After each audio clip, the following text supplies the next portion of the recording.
Well, good morning, everyone, and thank you for being with us at the Public Safety Committee meeting this morning. We have a change in the agenda. Bill 421, which is the Weapons Protection of Minors in Public Places, Restrictions Against Ghost Guns and Undetectable Guns, is going to be our first topic. And their second topic will be Bill 4520, Police Community Policing on Data. We are under a very tight time frame today. I like to say that we're trying to put a gallon of liquid in a quart jar. So what we're going to end up doing is the first topic, the ghost guns, will go no later than 10:15 today. I have a feeling it could even go faster than that one, but no later than 10:15, and then from 10:15 until 11:55, no later than 11:55. We have to end this committee meeting by 11:55, and then that is when that discussion will take place. We're going to begin with ghost guns, and we think we have some folks with us, and I'm going to ask Christine Wellens, who is the legislative attorney for the county. Writers hope some solution can be found before more drastic choices may need to be made. There is someone that needs to mute. We hear some background. We're going to ask Christine Wellens to please lead us through the Bill 421 packet, please. And unless any of my colleagues have anything to add. Just very quickly, Mr. Chairman, I want to thank all of my colleagues for unanimously co-sponsoring this important piece of legislation. As we learned through this process, ghost guns are a rising issue in Montgomery County. More than 70 of these were confiscated last year. These guns are treacherous. They do not have serial numbers. You don't have to go through a background check to purchase them. And although they are illegal at the federal level, it's very difficult to regulate and falls into a number of gray areas within both federal and state law. Our state delegation is under the leadership of Delegate Leslie Lopez is moving forward with important legislation that mirrors in many ways what we are doing here in Montgomery County. But I'll note that this is not the first time our state has tried to move forward legislation on this important issue. And as like so many issues, it's important that Montgomery County step forward and not wait. This also further defines ghost guns within our own code, which will help law enforcement moving forward as this growing problem arises. I'll also finally note that these weapons, of course, because they're made of plastic or fiberglass, are difficult to pick up they're not picked up by metal detectors. And with the span of violence that we've seen most recently in the Capitol just 2 months ago, it's further important that we stay ahead of technology and that we put proper policies in place to ensure safety of all of our residents, especially our youth, who are disproportionately accessing these weapons. So thank you very much, Mr. Chairman. And I want to thank Christine Wellens, who did a fantastic job working with both national, state, and regional leaders on this issue. And I also want to especially thank my Deputy Chief of Staff, Lillian Cruz, in my office, who was our lead in both bringing this issue to our attention, but also facilitating and bringing together key stakeholders. So thank you, Mr. Chairman. I yield back to you. Thank you very much. And unless anyone else has any comments, no, then Ms. Wellens, if you could please lead us through. Thank you, Mr. Chair. Thank you. Good morning, Mr. Vice President and Mr. President. There are 3 issues noted for the committee's consideration in the staff packet. Issue number 1 relates to an amendment, and then the other 2 issues are kind of more for purposes of discussion. So regarding the needed amendment, it was very gracious of Council Vice President Albornoz to thank me in my work on this. I'm happy to work on it. But as you can see here in number 1, there's a significant drafter's error on my part that the Office of the County Attorney pointed out. The goal in drafting this bill was to make prohibit ghost guns in the county to the greatest extent that we can, consistent with state preemption laws. And as you'll see here in the drafting, I went a tiny bit too far in terms of saying that we would regulate the manufacture of these ghost guns. In fact, we can't actually regulate the manufacturer. So essentially the amendments that you see before you under item number 1, pages 3 and 4 of the staff memo would remedy that problem. And so that the regulation of the purchase, sale, transfer, ownership, possession, and transportation would be regulated within 100 yards of a place of public assembly, which is what we're permitted to do under the state law, and also with respect to minors.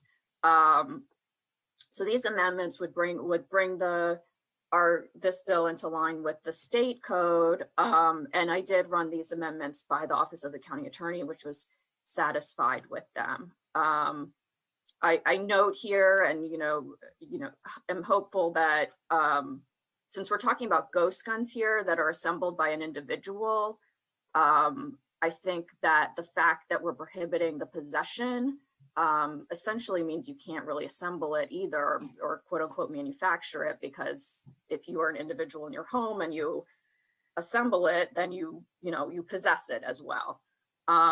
So that's the first decision point for the committee, is whether or not to adopt the amendments that were listed in this item 1. Mr. Chair, I'd like to move. Just 1 second, please, Mr. Vice President. I did want to acknowledge that we do have Assistant Chief Smith here, Ron Smith, and Assistant Chief Dinesh Patel is with us as well. I know they will not be shy. If they have any suggestions or any other comments, please do not hesitate to let us know. And with that, Mr. Vice President, please. Mr. Chair, I'd like to move this amendment forward as recommended by staff.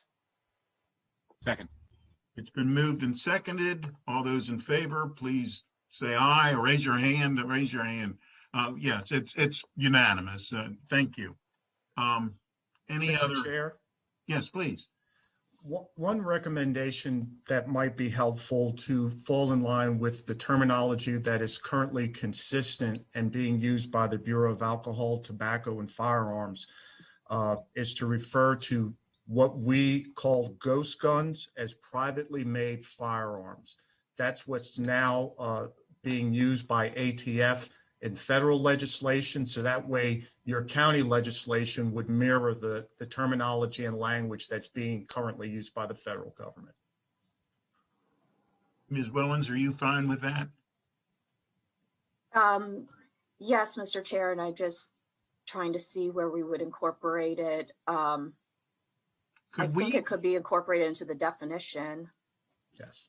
And I think that would make sense. And I think we could call it both, so that there is no question what we're talking about. Right. The commonly referred to name is a ghost gun, but what the ATF is now referring to them as privately made firearms. So our language would be consistent with the federal government's language. Okay. Is everyone on the committee fine with that? Thank you, Chief. And thank you, Ms. Wellens. Okay. Now, Ms. Wellens, we're now all the way up to number 2 on this list. So please, if you could continue.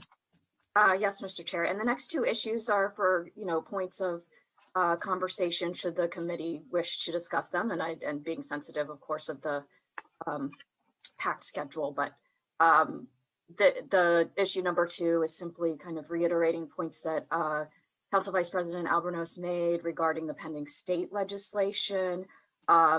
I checked in with the Office of Intergovernmental Relations, who updated me that simply that, both the state, both the House and the Senate versions have had hearings before their respective committees, but they have not been voted out of committee yet. So, we'll have to continue to monitor and see what happens there. The item number 3 marked or noted in the staff memorandum simply relates to what have been identified as some kind of best practices for ghost gun or privately made firearms regulations in across jurisdictions, and providing some comparison of this bill to some other jurisdictions around the country, including ones close to us. And that's it. Okay. Council Vice President Albanese, did you have any comments on this? Just briefly, Mr. Chair, just as I said in my opening, I think it would be wise for us to continue to move forward and not wait for the state to complete its process, because there's no guarantee that these A, will be voted out of committee, and certainly B, voted as the entire House and Senate. And so I think it would be wise for us to move this forward. And I'll note that other jurisdictions are looking at this legislation as well across the state. Also with the intent of moving forward and not waiting because this issue is growing across the region. So did you want to, Council President, did you have any comment as well on this one? I guess not. He was just on my screen and now he is gone. So with that, is there a motion to approve? I'd like to move that we move this bill forward to full council as amended. Council President, are you on? We're going to need you to. I am. Are you okay to second that? Yeah, sorry. Maybe you can't hear me. Second. Yeah, no, I couldn't hear you. I couldn't see you, and you were and you weren't. But anyhow, all those in favor, please. Go ahead. Metro, $10 funding. Yeah, we're getting some feedback. All those in favor of the bill as amended, please raise your hand. Council President, is your hand up? You are now frozen. Council President, since you second, and I have a feeling your hand is up, but are you, yes, your hand is up. It is unanimous. Thank you very much. Very good. Not only do we have a time crunch, we now have a technical crunch here. Sounds good. With that, thank you very much, Ms. Wellens, and then you get to stay, and thank you very much to the chiefs as well. You get to stay, please, for the first item, which is the Bill 4520, Police Community Policing Data. We are also very pleased to be joined by Councilmember Joando, who, though is not a member of this committee, certainly has been with this legislation and other legislations before this committee many, many different times, and we welcome him and thank him for being with us. And with that, are there any opening comments? If not, we're going to turn to Ms. Wellens. No comments. Sorry, Okay. Mr. Chairman, I'm Yes. here, but it says the host has stopped my video. So somebody can restart it. Perhaps I can check with the council president to see. Now I just got the okay. There we go. I just got the suggest. Thank you. Sorry. There you go. There you go. All right. You owe me a favor. We got to restart it for you. Okay. I owed you hundreds of them. Yeah, there you go. At least. Ms. Wellens, on that note, could you please lead us through the packet and remind us where we are and what we need to be doing? Certainly. So regarding this bill on the collection and transparency of police data, bill number 45-20, as you'll recall, the Public Safety Committee held an initial work session following the public hearing. And there are a lot of nuanced issues regarding the data in the bill and what, should be included. The committee at the first work session voted 3-0 to recommend 2 amendments to the bill. One was an amendment to require an explanation by the department if and when there's certain data sets about interactions with individuals that are required to be kept confidential under applicable law, and also an amendment to require an annual survey of residents and officers regarding issues of community trust. The committee also discussed some additional potential amendments, although there wasn't sufficient time to get through all of those. The committee did note 3-0 that it was interested in capturing data about the deployment of certain weapons, meaning when a weapon is drawn and pointed at an individual, but not actually used. And that was distinguished from a situation in which an officer simply draws a service weapon, and for example, has it by their side to be ready for the particular situation. The committee had asked at the time the 2021 Reimagining Public Safety Task Force was coming out the day after the work session. So the committee directed staff to review that and see if there were recommendations from the task force that should be incorporated into the bill.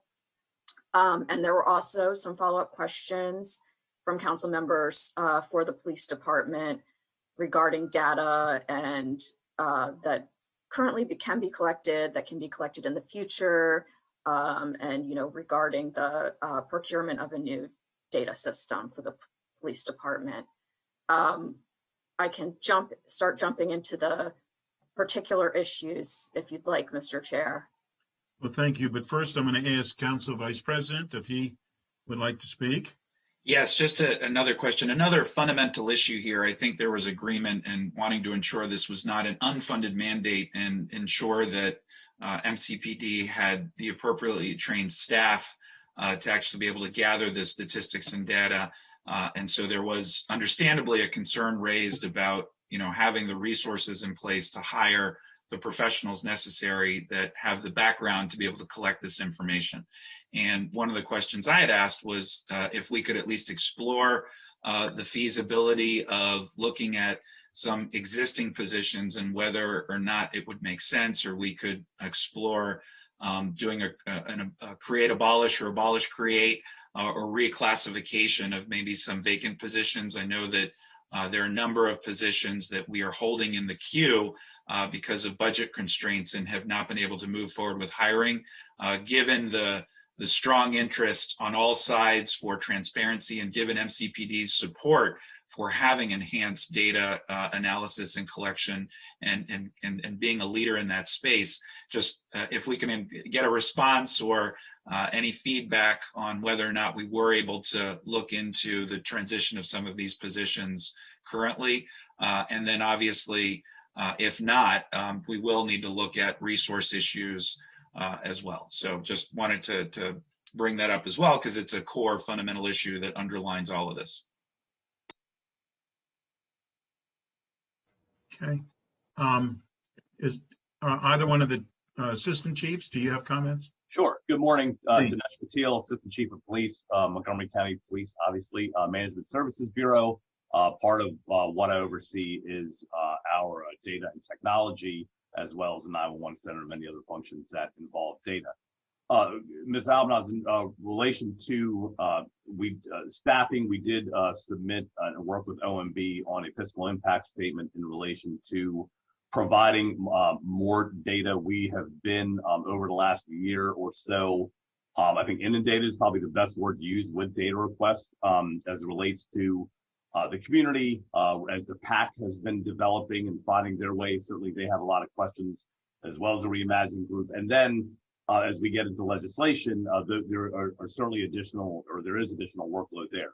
There's at least, just off the top of my head, one position that we had been holding in abeyance and lapsing, but my vision had always been this a position that's already in our information technology division, was to build out a better data infrastructure for the police department. Before any of this, the things that are really started going, we had a vision of what we want to do, but we're always managing our lapse requirements and looking at timing and trying to be strategic. So that is one position that was included in our fiscal impact statement, of being able to just turn the switch on that, and it's already at the appropriate grade, and we can do what we need to do. As far as abolish, create, I mean, there's nuance there. We asked for some other positions. We certainly purposely do lapse some positions to meet our budget targets. I know the county executive's budget recommendations are becoming to you all soon. I think there's a way to certainly get there, procedurally, whatever the right support is decided. There's certainly, I believe, would be ample positions in what we do in normal day lapsing to potentially make something work. But what and I get into in greater detail later, but what we are running into, there are great complexities with the questions that are being asked of us, and they're going to take a combination of technology as well as smart human beings to sort all through it, so we can deliver the public the information that they require. That's really helpful. I think in anticipation of the budget sessions the Public Safety Committee will have in reviewing the county executive's recommended budget, if you guys could prepare a list with some of those lapsed positions, if they are in the same classification or in the same ballpark of classification, I think I certainly, just speaking for myself, would be interested in exploring that, acknowledging that there has to be some component of savings, but we may be able to address both issues at the same time here, which I think would be beneficial and accelerate and move forward the plan when this legislation passes. Thank you. Can you? Councilmember Joando. Thank you, Mr. Chairman, and good to be with my friends at the Public Safety Committee as always. And I just wanted to chime in, since this issue was raised by Vice President Albornoz. I agree. I think the budget process that will start next week on Monday will allow us the opportunity to look at these positions holistically and look at what is needed and the potential abolish and recreate. So I think that's a really good frame. I also wanted to just allow the assistant chief to give I'm always eager to hear, it's been a month or two since we've moved forward here. Is there any new news on the acquisition of the data system that, there's money appropriated for the new records management system, and how that might interplay? If there's no new news and we're just still in the same process, that's fine. But I think it was a matter of weeks or months last time we asked about it. So I just wanted, because that's obviously a part of the mix here as well. Yes, good morning, Mr. Joando. Yeah, the good news, we have selected a vendor to enter into negotiations with. Unfortunately, because we're in the negotiation phase now, I'm not at liberty to say who we're working with. I will say I am hopeful that we will end up under contract and that this particular vendor is an industry leader. Like, I feel good. The team that worked on selecting a vendor feels really good. And because to me, it's as important that the back end data that's produced, that's robust as much as it is on the front end.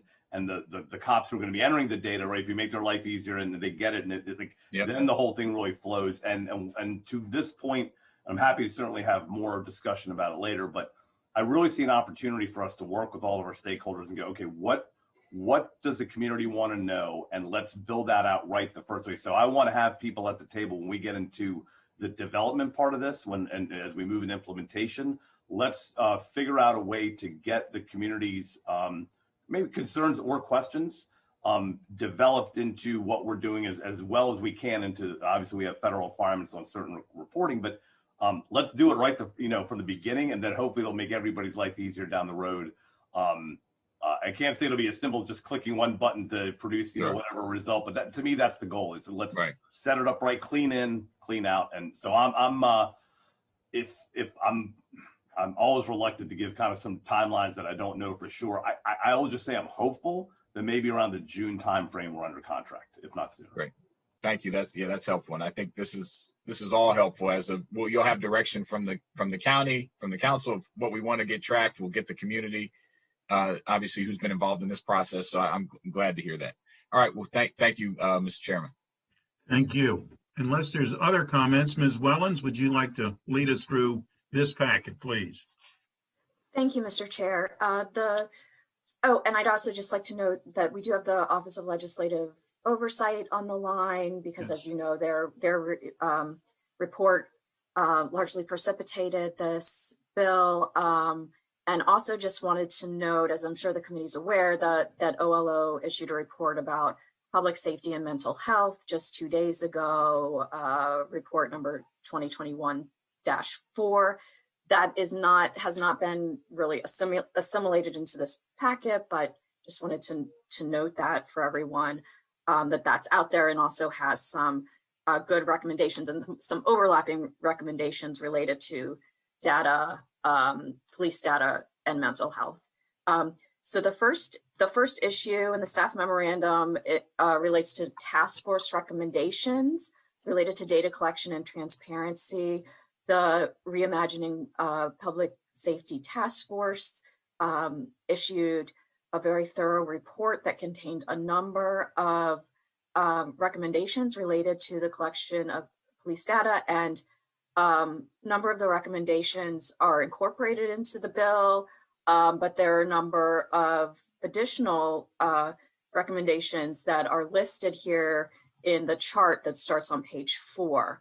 And Mr. Chair, I can go through each one of them. Okay, great. And I'll, unless you'd like me to do it differently, where the issues are already incorporated and there's not an amendment to incorporate, I'll skip those in the interest of time. But let me know if you want me to go back to anything. Please do. And any one of my colleagues or who have any other, if they do need further information as we go through, please don't hesitate to be part of the conversation. But I think we can go through in order so we can get as much accomplished as we possibly can.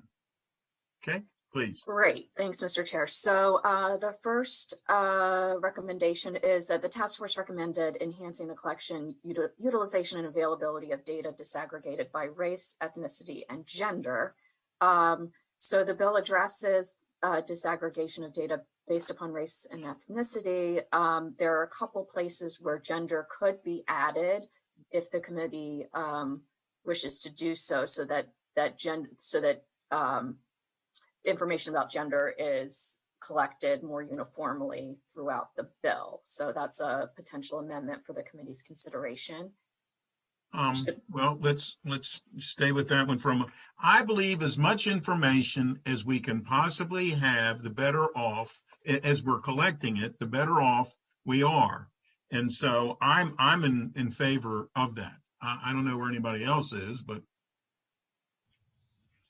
I see Council Vice President shaking his head. Yes, I see Council President shaking his head, and Councilmember Jawando, though you don't have a vote, I have a feeling you're smiling, so I think you're okay with that as well. Yes, Council President. Can I just ask about, and it's, maybe we'll get to this later, but on the issue just of how that is determined by the officer.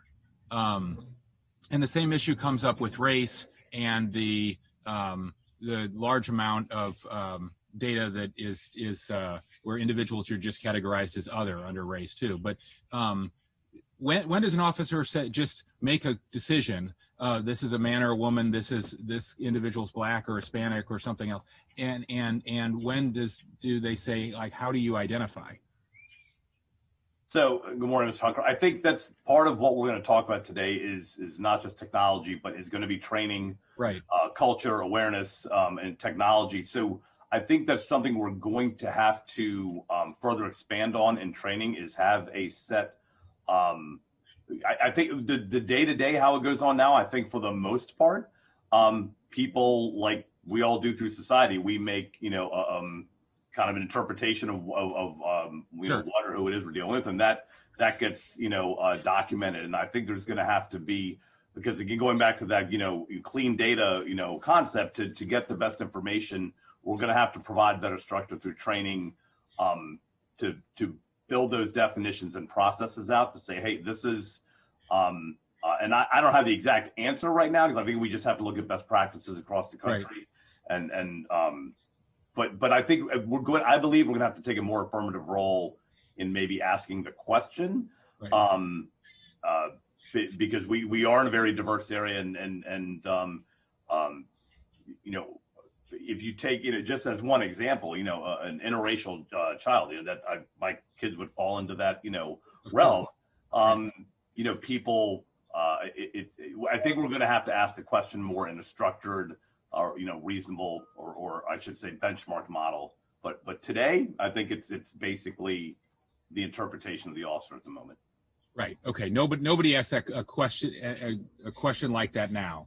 I think it could come up if there is any confusion, or there's any lack of clarity. The question may come up, but there's no mandate that every time we deal with somebody, we ask those questions. Sure. And the other thing we have to find balance with here is making sure that in that process, while we continue to engage people and want to build trust, is that process does not degrade trust that people don't interpret that, oh, why are you asking that question? Is it because of my immigration status? Is it, you know, so we just, that's why I want to be very thoughtful about how we go about that. No, I'm really interested in the best practices on this. That's helpful. And if we're going to get to more later, that's fine. Thank you, Mr. Chairman. Thank you. Councilmember Giwando? Was that an older text? Or was it No, that was current. Thank Okay, you. No, okay. I just wanted to mention, since Council President Hucker brought this up, it's an important point that I think in the policy, this is the right policy in that we're going to say we need to have this data, but the best practices around, and there are some which I can share with the chief offline, and we can talk more about self-identification, which is really the route you want to go, you know, whether it's gender or race or ethnicity, how the person is self-identifying. And there are ways to do that in a way, to your point, Officer Chief Patel, that, you know, are positive in building the relationship back and forth. And I also think that could include, one of the things I was talking to OLO about, and we can talk about separately, but I want to just put a stake in the ground here, is that would include a review of our current race categories, right? You know, like if it's a one male, right? You know, one is a black male, right? You know, under your system, and what those are and how they've been developed and what do we need to do. And I think that should be a part of the process too, but I just wanted to bookmark it. But I definitely think that we should add the gender component for data tracking in here. Thank you. I'll just note, Mr. Chairman, this is an important discussion because this context is critical. We're experiencing this right now in pharmacies who are asking an additional layer of questions to people who appear to be Hispanic or immigrants because they are actually required for insurance purposes to ask additional questions. But it's a very slippery slope because it does appear to be racially profiling people. And so we have to set the system up for success. I agree with Councilmember Giwando. There are trainings that are out there, but this whole issue is evolving in real time. And in the youth development space, I'm very familiar with a lot of the trainings that have taken place with identity to ensure that we respectfully speak to and work with all of our population so that everyone feels comfortable. But I don't want any of us to pretend like this is easy. It is not. And so I think it's important for us to do everything we're doing to get this right from the outset. And just passing the legislation is only part of what will have to come. And I'd like to, as we expand in our discussions, again, related back to the budget, you know, just if we can preview how trainings like this are going to be incorporated moving forward, because it is a very multi-layered and nuanced and complex issue. So it's good that we're having this discussion. And I agree, it is good we're having this discussion, but I also agree that I believe not only is it for this legislation, but I think to Chief Patel's point and others, that we need to have this discussion while this legislation is pending as well. We need to make certain that people are feeling comfortable and not feel insulted or in any way uncomfortable that we're handling the interactions with the public in the best way possible. And to Councilmember Giwando's point, this is not a topic that people at times feel comfortable having. But we need to be certain that we're having this discussion because we need to do it the right way. While this legislation is pending and certainly during. So, Ms., we are all the way up to number 1 on this list, Ms. Wellens, and so the bottom line is that yes, we want to include this, and of course all the other discussions as well, but we certainly want to include this in this legislation. Great, thank you. So the next potential amendment relates to whether to require under the legislation that the council holds a public hearing annually on each annual report received from the police department. Currently, the bill and the current law requires an annual report from the department, and this would require a public hearing along with that. The task force also recommended that Internal Affairs and the Office of Inspector General should be included in reporting processes. Staff wasn't quite sure how to capture that in a specific amendment. That might be more of a global issue, but the specific amendment for your consideration relates to whether to require an annual public hearing on the annual police report. Well, I believe we should have an annual report, an annual hearing.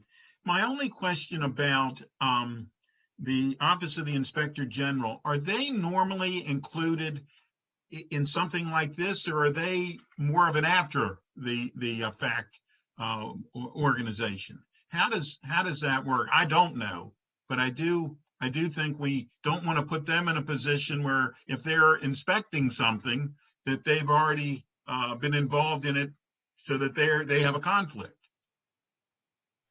I think that is an excellent point, Mr. Chair, that you know, I think that probably we would want the input of the OIG herself to ask what role, if any, that office should take in reviewing that data. Right. I think we should check with them. As I say, I don't know that answer, and I don't want to put them or anybody else in a position where they couldn't do their job if they're needed. Any other comment on this, please?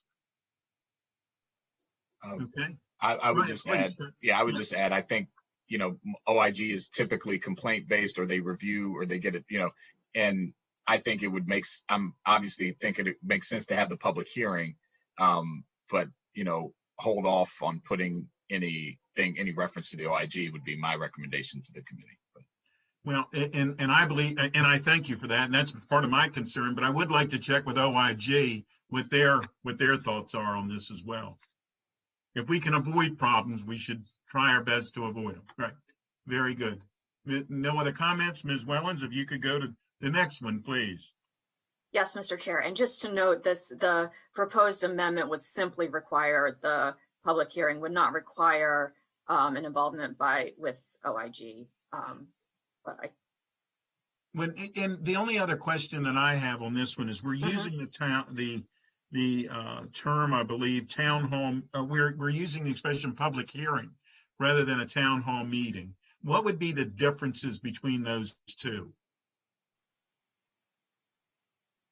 Should we be saying town hall rather than public hearing, or should we keep it at public hearing? I don't know that answer, but I'd like to know what the differences are. Yeah, I don't really have that answer for you either, Mr. Chair. So okay. If it meets with the committee's approval, we can double check that, please. Thanks. And Chief Jones, welcome. We know that you've been in at least 2 other places today already. So yes, good morning. Thank you. I apologize for just getting on. Believe me, there's no apology needed. We've had that same situation a couple times today already ourselves. I appreciate that. Thanks. Thank you. If there's no other comment on this one, we're going to move forward. And Chief Jones, we had mentioned before you came, and certainly if you have any comment on any topic, please, I know you're not going to hesitate to let us know, but please do not be shy. Thank you. Ms. Wellens.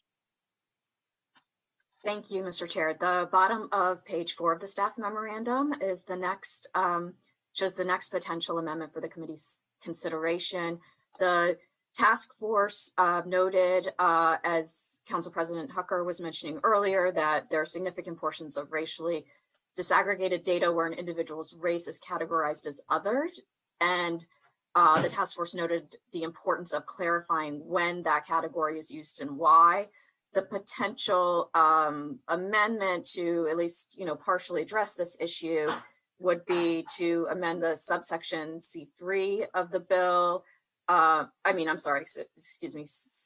of the bill, to provide that in the published data that's published online for the public, that it include an explanation of terms used in the data, such as the term other to identify race or ethnicity, as well as guidelines regarding how to navigate the data.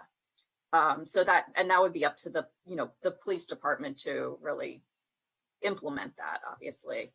But to give some context, so, essentially making the data as useful as possible. Any comment on this one? So from the police department perspective, I would just caution a couple of different things. So one, a data set that we maintain, certainly on an interaction with the public, is our computer-aided dispatch data. And we specifically do not ask, nor should we, in my opinion, the race or ethnicity of the caller, unless there's an operational need to do so. Again, we don't want to disenfranchise a person who's calling for help, and then we go down the road of asking certain questions. If they question, why are we asking those questions? So, and then there's another piece where you sometimes or oftentimes see the word other is as it relates to traffic stop data. Now that system is maintained by the Maryland State Police, so maybe it doesn't necessarily quite fall into here. We do get a copy of that data in almost real time, on an almost real time basis, and use it to produce, obviously an area of great importance and scrutiny by the public is our traffic stops. So I think this is another component where we need to do a couple things. One, we need to realize there's certain data sets that we shouldn't necessarily be asking for that information. And two, there's going to be a training component for us, even if you scan a Maryland driver's license and it let's say scans in as other because this Maryland MBA coded it that way.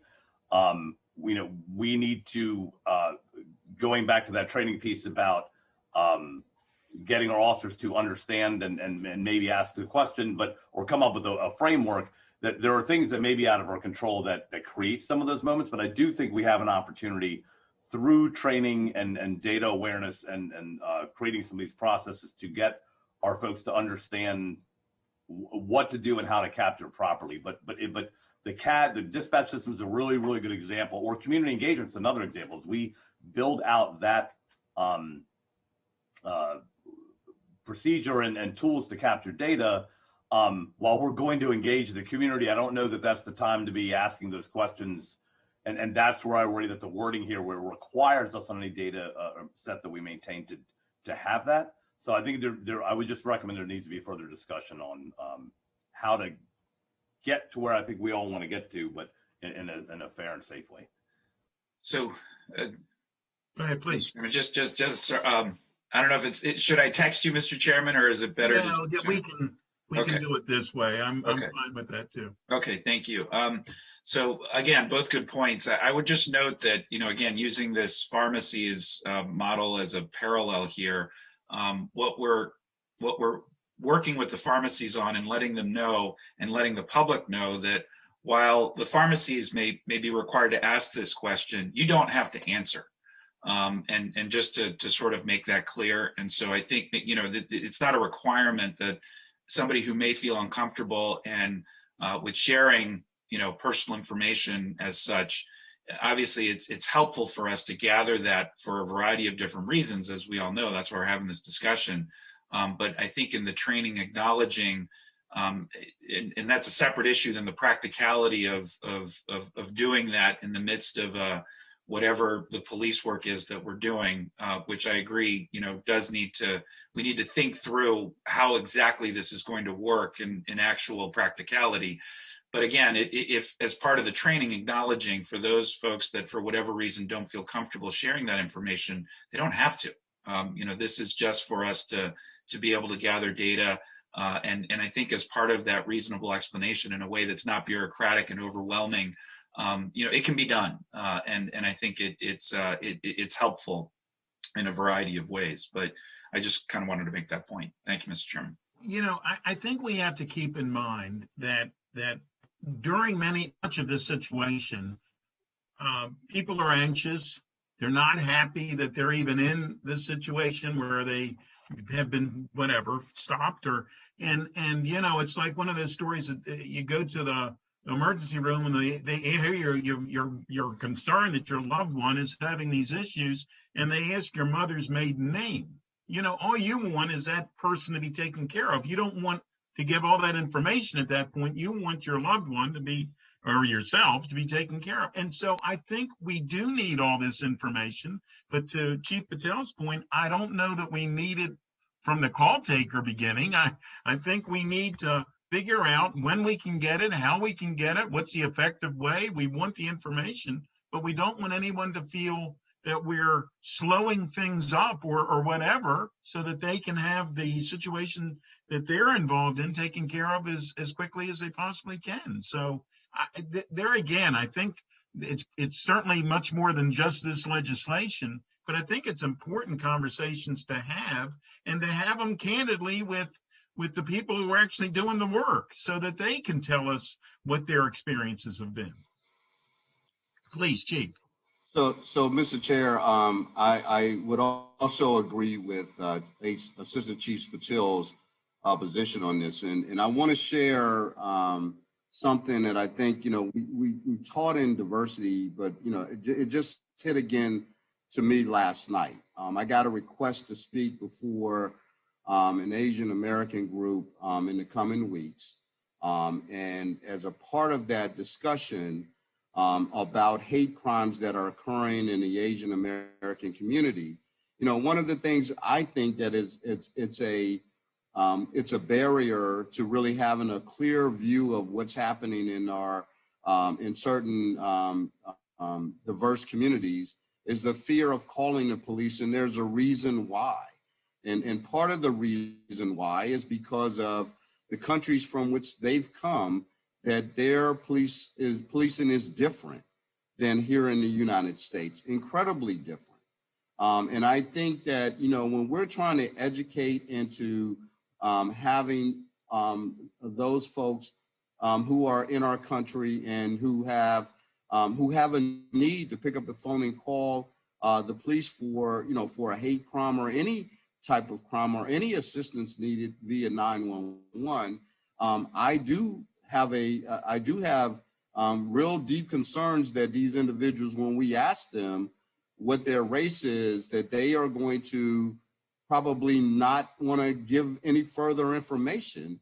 And there is going to be a fear because they haven't necessarily gotten to the point of feeling okay with relationships with policing, but maybe have been encouraged by many in the community to actually call when needed. So I think that's something we can't just make these assumptions that everybody is going to be free and willing. And I think it could really turn the other way in a negative sense that may not be beneficial for the safety of our community. Thank you. Mr. President. Well, thank you, Mr. Chair. I mean, the chief makes, my guess is we're largely on the same page on this, that we don't want the unintended consequences, but we want the additional data. That's the whole point of the bill. And I'm just wondering if, to the points that were made earlier, if the language in the proposed amendment of every data set is too broad. I mean, we obviously want it for arrests, we want it for traffic stops, we want it for other things like that. We want it for data that the officer is gathering themselves, but not based on their own interaction, but not necessarily, we don't want to survey every call that comes into 911, for example, like as you said. So maybe we just need more definition of what are those different interactions and when it's gathered and when it's not. Yep. And when it would be useful for us to have that information, Anybody else on this one? I enjoyed listening to the birds, Council President. Any other discussion on this one? I think we literally are on the same page. It's just what's the best way to go forward. Okay. Could we get maybe, I wouldn't pretend to know, can we get maybe a list? I bet we don't get everything done today, Mr. Chairman. Is that a safe bet? Okay, so if that's the case and we're coming back, maybe we could get a list from Chief and Christine on what are all the interactions between the public and our officers, and then be able to go through and maybe take a staff recommendation on when it should be collected, when it's not. We'll absolutely prepare that list. That'd be helpful to me at least. Yeah, and I'm sorry, yeah. Please. Yeah, and I know there are, obviously we're very explicit in other parts of the bill about where we absolutely want it, in stops and trust, other types of orders and things. This, I think the context of this amendment to say for every data set it maintains, I think, for the draft, for the drafting purposes, you could say where applicable. I didn't read that to say that, if we're not asking for it, if earlier in the bill, we're not told to ask for it and you don't have it, like, for example, the example that was used, if someone calls 911, they're not asked to identify their race or ethnicity. This bill doesn't direct that to happen. And so it couldn't be reported because we're not asking it to happen. So I still think it's useful to get the list from the department, but I just want to make clear that there are some very specific areas that this bill lists where we do want this collected and reported. So I think as long as we're not, we're just understanding that those two things are happening at the same time. I think that, so I'll say that. Then the other issue that this is trying to get at, as categorized as other, again, we're talking about a shift from police observation and, to self-identification, and how to make that shift in a way that is sensitive, appropriate, but any other place that we collect, the Census Bureau, go down the list, any county, it's all self-identification. That's what you want to have, when at all possible. And so how to make that feel appropriate and do that shift in the right way is the goal. And that's going to be the ongoing work here. But I just want to say that I do think that is the goal, as opposed to, just the officer observing it and using their own judgment in identifying it. The one thing I would add is, as we have a broader conversation, maybe even at a state level, we derive a lot of information off of a driver's license and what's in that barcode. So that, if that identification occurs at the point where you get your driver's license or identification card, that would take a lot of angst off of us to have maybe that uncomfortable conversation. I think that's part of where the problem is. It may be a clerk, for lack of better terms, at the MVA that's hitting the code and deciding with your code. So just going to that gets into a broader conversation. Sure. Yeah. And I'm trying to remember, I think in the I actually pulled out my driver's license while I was here. While it's not listed, I think you do self-identify your race when you get your driver's license or your ID or your state ID. I'm pretty sure about that. Yeah. It transfers from the barcode into the Maryland State Police Delta system that we use for traffic stops. So there's a flow there. And I think we broaden that conversation and maybe take those best practices, further. And then we're all working on the same sheet of music. Yep, that makes sense. Thank you, Mr. Chairman. Thank you. No other comments. So Ms. Wellens, please continue. Thank you, Mr. Chair. And just to piggyback on Councilmember Joando's comment, the subsection C3 of the bill is really the part that is focused on very specific data sets. And it kind of captures, I think, that list that Council President Hucker was referring to. Not that we won't do a list as requested, of course, we'll work with the department to do that. But I think that section really lays out the specific data points where the information about race and ethnicity is desired. So just noting that. Moving on to the next issue, the task force recommended that the department should collect and compile clear, accurate, and reliable data and make information available to the community on officer-involved incidents, officer-involved disciplinary actions, formal investigations conducted by Internal Affairs Division, and use of force reports.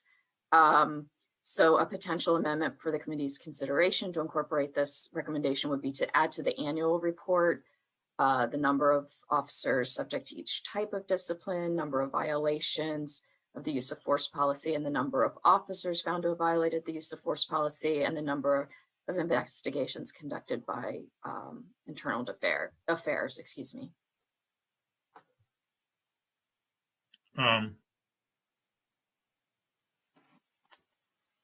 There again, to me, this goes back to the original discussion, and as much information as we can have, I think we need to get. I do believe, though, that if an officer, and it's being said here, but if an officer has a complaint about them and it's not founded, then that should be noted as well, that we've had X number of officers that had X number complaints filed, and X number was not founded. So I believe all of that is information that we it would be helpful. So, Mr. Yeah, Chair, if I could, Oh, go ahead, Chief, and then I'll go. oh, I'm sorry. Yeah, go Sorry. ahead, Chief. So I just want to make sure that everyone does know, annually, we produce a internal affairs annual report that is published on our website every year. We note those numbers. So those data sets, in some regards, are already being publicized. And if there's, an additional document or report that needs to be sent, we can send that. Now, we also put on Data Montgomery internal affairs information currently of the complaints that we receive and the findings on now. And I'm not going to profess that I think the Data Montgomery data set is a very easy product to read. I find challenges looking at it myself.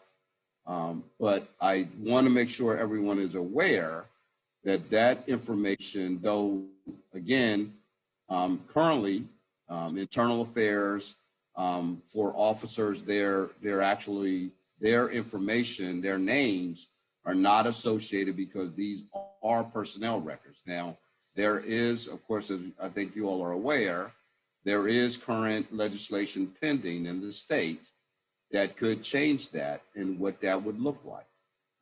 That's something we're all waiting for to see what will be changed. And that could have some impact, I think, too, on this legislation of exactly how that would be reported out. But again, there is, we do a use of force report, annual report as well, to highlight the information on the use of force data that we collect in each use of force that is utilized by an officer, and that is also highlighted in our use of force policy as well. So I just want to make sure that this committee is aware of those current reports that we have been producing for years. This is not new. This is something that's been out there, that we talk about crime and safety, we talk about internal affairs, we talk about bias, hate crimes and bias annual reports, and we also talk about the use of force reports as well in that regard. So thank you. Mr. Vice President, please. Thank you. I was going to ask about state preemption and how it related to some of the bills in Annapolis right now. So I appreciate that comment, Chief Jones. And, I guess, so the good news is here, we already collect a lot of this particular data, but I guess this will help refine, improve, simplify, and be more upfront, which I think is helpful. And so this one shouldn't be that much of an additional burden, especially we're already collecting a lot of it. So that's actually good news. I wanted to ask though, how other jurisdictions collect this data and present it in the aggregate, because I think it's relevant and important for us to be a leader and transparent. I'm also curious as to, we're often compared to other jurisdictions on every issue imaginable. And I'm just curious as to whether or not other jurisdictions collect similar information. I just don't know the answer to that. And that could be a follow-up. But anecdotally, Chief or Assistant Chief Patil, just what do you guys know in that space? So I think there's a variety of ways that it's done. I think to Councilmember Katz's point, I think providing the global picture of or the entire picture in the context, some agencies use their own data dashboard, like we have many dashboards through the county. We're working on building out several dashboards for internal use right now using systems the county already has with Power BI. So to me, that would be my recommendation, is using tools that we have, working with the folks at County Stat and Data Montgomery to put it in a obviously very transparent way, but also a way that people can drill into the data a little bit more. But even just at a snapshot, maybe even not completely mirroring, but looking. One of the issues that we run into, right, is comparing data apples to apples. Us to Prince George's County, Fairfax County, whoever. looking at what other people are doing and trying to mirror that to some degree. So when a community member wants to take a look at, well, where do we really fit in the whole scheme of things? Maybe they're seeing a similar comparative through other jurisdictions. But I think dashboards are a good way to get there. You start with a broad visual, and then you can start drilling down into the data, as you'd like to. Okay. Thank you, Council Member Jawando. Thank you. So I think this is important, and I'm glad that you brought up that, for example, there's the 2020 IAD, Internal Affairs Division report that you do every year, talking about the total number of cases and of complaints initiated, what the demographic breakdown of who the complaint was initiated against, what the type of complaints are. So that is out there. And I think this would just be, a lot of that would be there and be compiling it. I guess as we get into this later, I'll just flag that some of the impetus, I think, behind this amendment or suggestion was understanding, the disposition and in a clear way based on, the districts. Because when I read these reports, it's pretty aggregate. And so this district level question of, without talking about specific officer, but, where are we seeing the most incidences or reports, that kind of thing, broken down by geography of the county, and to the extent. So that's one thing. The other thing is I would ask if, are we tracking when someone makes a complaint? Are we tracking the demographics of that complainant? I know they could do it anonymously. How are we handling that? Now, that was my other question. So I guess the two questions would be district level data, and then are we taking any information on the complainant? So the district level part we can figure out, and you have to snapshot that in time because people move around, we transfer people throughout the department, but you could snapshot that in time and figure that out, I think, relatively easily. The complainant data is voluntary. It's not something we require. Like you said, a complaint could come in anonymously, or if somebody fills out a complaint form and they don't provide that information, we don't demand or require it, again, for the many reasons we've talked about, on building trust and legitimacy. And the worry there is if we could include that, I guess, potentially, but it wouldn't necessarily be the full and accurate picture because it's not a required data field. Okay. So I guess, this, again, I think for this amendment, it's fine. I just think that there's, as with all of these things, you could go down a rabbit's hole on the whole complaint process, and all that. So, and we can talk about that another day, but I think just for the committee's consideration, I do think as you said, Chief, it's important to know all this information and have it out there. So thank you. Okay, are we all in agreement with that last statement that it's important to get this information and have it there? Okay, I'm seeing head shake, yes.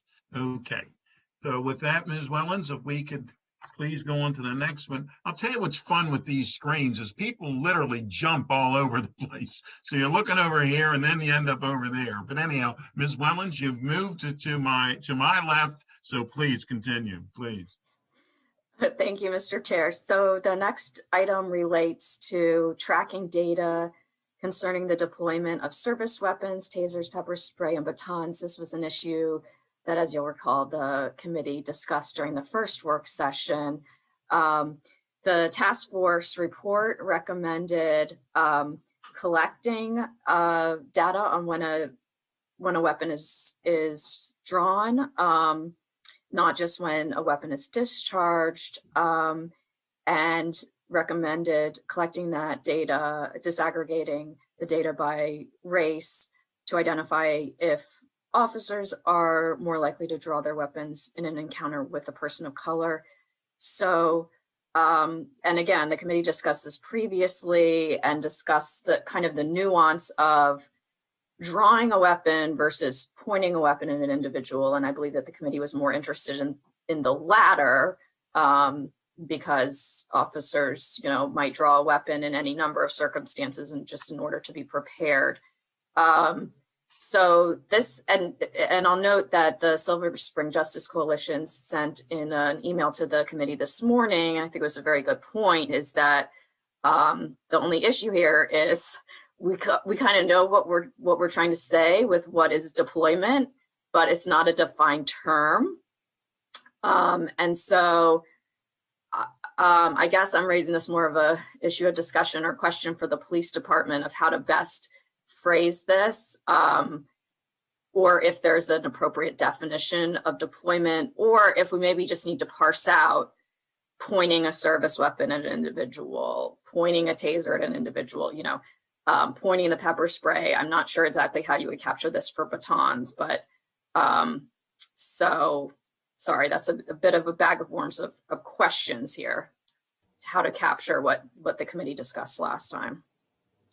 So I'm happy to kick off the conversation a little bit here. So, and Chief Jones and I have spoken about this, and I'm happy to turn it over to him if he wants to in a moment. But so there's a couple of things to look at. So first of all, going to the pepper spray and batons, I think that gets very hard to, especially with the baton as one, because we don't point it at people. You might be in a state of readiness, but that would be very muddy, I think, to try to define. Even with pepper spray, and then as you go into the taser is a really good example. We've trained our people over the years to utilize the taser as a de-escalation tool. That the taser out of the holster and spark tested gets people's awareness, and people go, I don't really want to go down that road. Putting the laser aiming device from the taser has absolutely changed the mind of people. Where it's a very, I'd say, kind of a Hollywood thing, but there are people, it resonates with people and go, I don't want to take the action that's going to result in this taser being used. And I think we're actually able to de-escalate situations where people have a little bit of an awakening moment. So Chief Jones and I completely agree that the pointing of a firearm at a person is a serious moment in time, and that is appropriate to be captured as a level of force. But I think there should be conversation about these other less lethal tools, because what I think you don't want to have is also a chilling effect in any way that, hey, I didn't use my taser and pull it out and in a way that could have helped de-escalate the case, because now there's going to be paperwork attached to it. But we certainly acknowledge on the firearm part, right? And I say firearm from the standpoint of, we obviously have a variety of firearms that are used. So I just would open the conversation maybe with those considerations.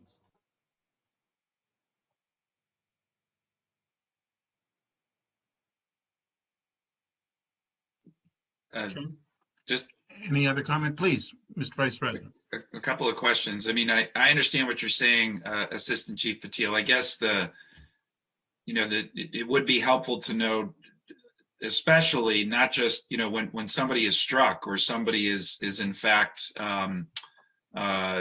targeted with one of the lesser devices, and it's utilized as opposed to just pulling it out. Because I think noting, I understand the logic completely. We don't want the unintended consequence of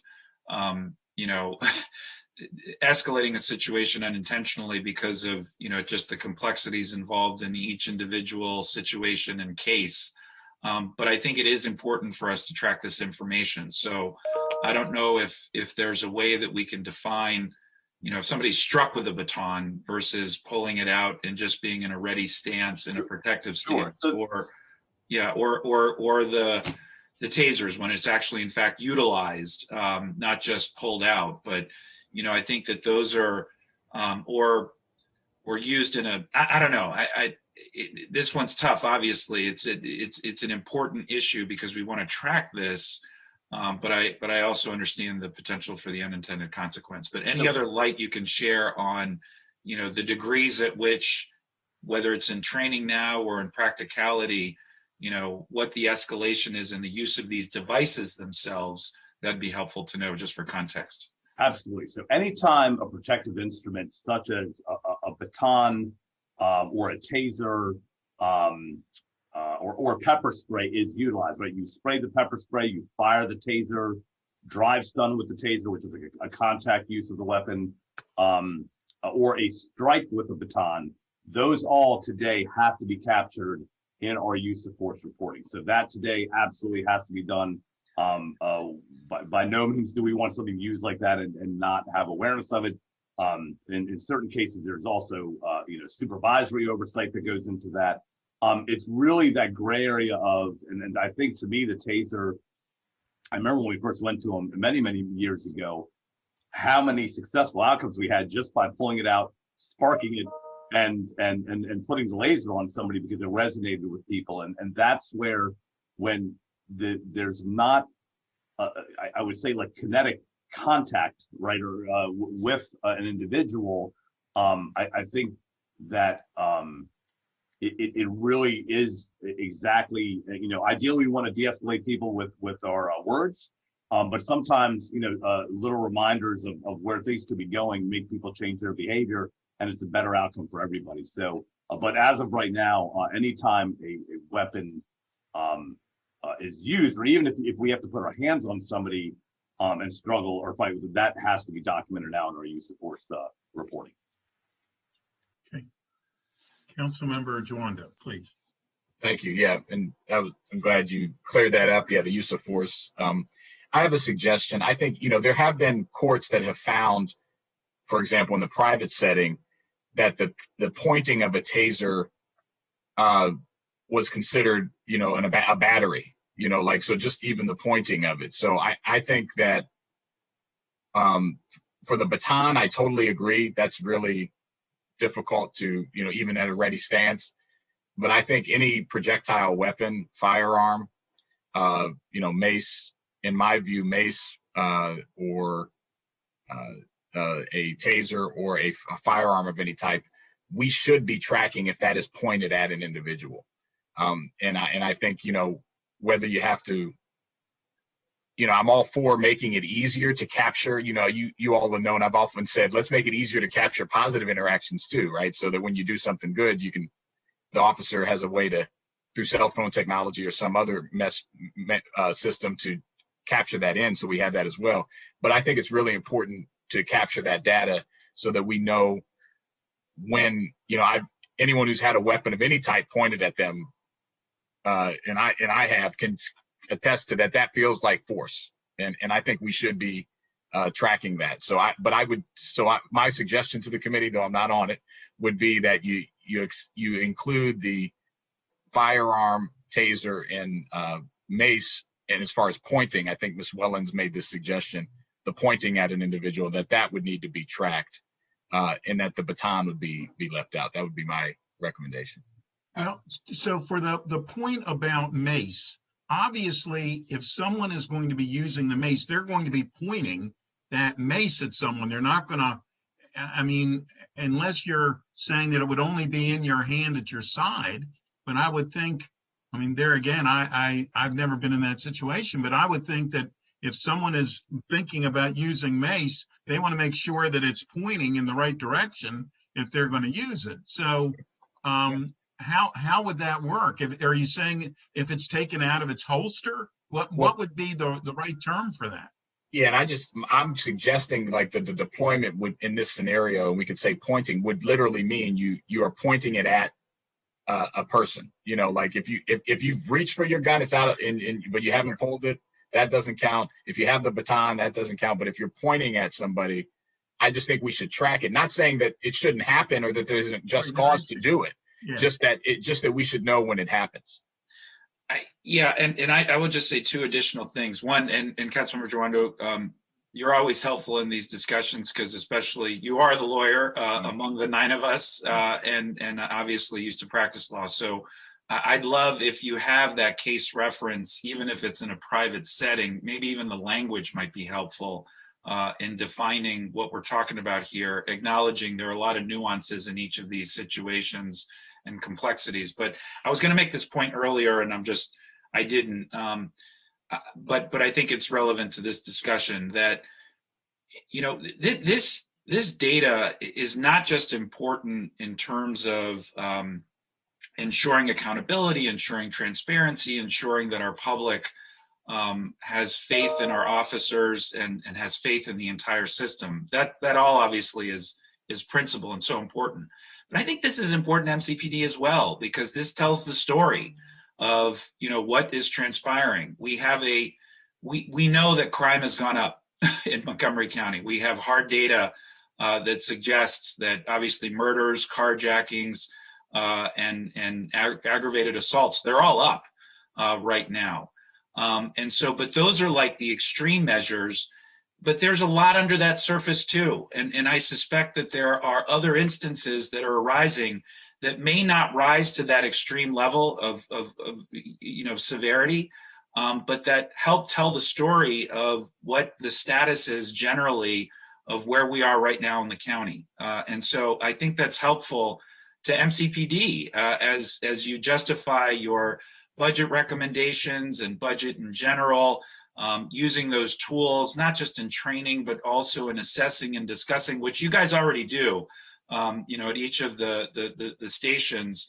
I'm going to be doing a drive along pretty soon. It's been a while since I've done one. But that I know a lot of this is already discussed internally in a very productive and efficient and relevant way. That's just common sense.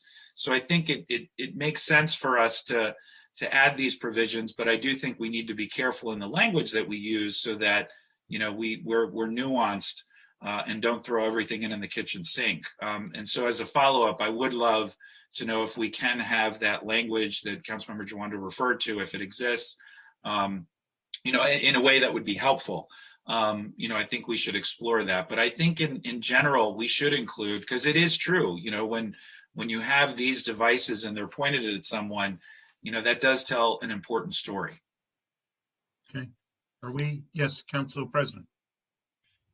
Thank you, Mr. Chair. Yeah, I mean, I agree with the value of collecting it in general. And I just wanted to explore a little what AC Patel said about the potential disincentive of including tasers, because I remember our hearings about taser use going back years, and I don't want to have the unintended consequence of creating a disincentive to use a less lethal weapon. But so can I just ask, if I'm an officer and I'm thinking about drawing my taser, but as you said, now I have to think, well, there's going to be paperwork involved. How much paperwork is that? How long would it take me? Well, in the current form, you would do a use of force report, which would take you a few minutes. And we just went through a massive revamp of our use of force policy. So I'm just kind of speaking in broad terms here. You would also have to document it in an incident report. Mm-hmm. Our current system, that's fairly laborious. Of course, in the current system, I can just frankly say our cops hate it. So it's not like just going on your phone and checking a couple of boxes and a quick narrative. Like the use of force form is easy. The other part, doing an incident or report would, take you 20, 30 minutes probably for a simple event. So, and I know that doesn't sound like a lot, but when you aggregate it amongst the rest of the calls we had that day, it's like, oh, I got one more thing. Could we look at just doing the use of force report as an example? That gets in certain complications about what other state requirements may be there, is how to document it. So it gets a little bit more complex because it may not just be in our hands of how to document that. So right. Well, that's helpful. And I'm just going back to what you said too about, and I've heard that we've all heard that at previous briefings, that even just unholstering and pointing a taser can be a useful de-escalation tactic. And for a while, we didn't have as many tasers in the field. Now the new generation, right? There's more, it's become more common. We don't want to do something to discourage that. But as you said, if I have the paperwork, if my other alternative is I'm thinking about drawing my weapon instead, and I know I will certainly have the paperwork if I draw my weapon, and I know the taser is a useful de-escalation tool, am I really less likely to avoid the taser just to avoid the paperwork? I mean, I got to imagine an officer that has had positive experiences using a taser with an uncooperative suspect or individual would go for the taser, and the benefit of avoiding the paperwork wouldn't be that significant. Yeah, I wouldn't draw necessarily the distinction between that they would go to their handgun and say, oh, if I'm doing paperwork, I'm going to the handgun. I understand what you're saying. I think the distinction for me would be if I take the taser out of the holster, I'm paperwork free.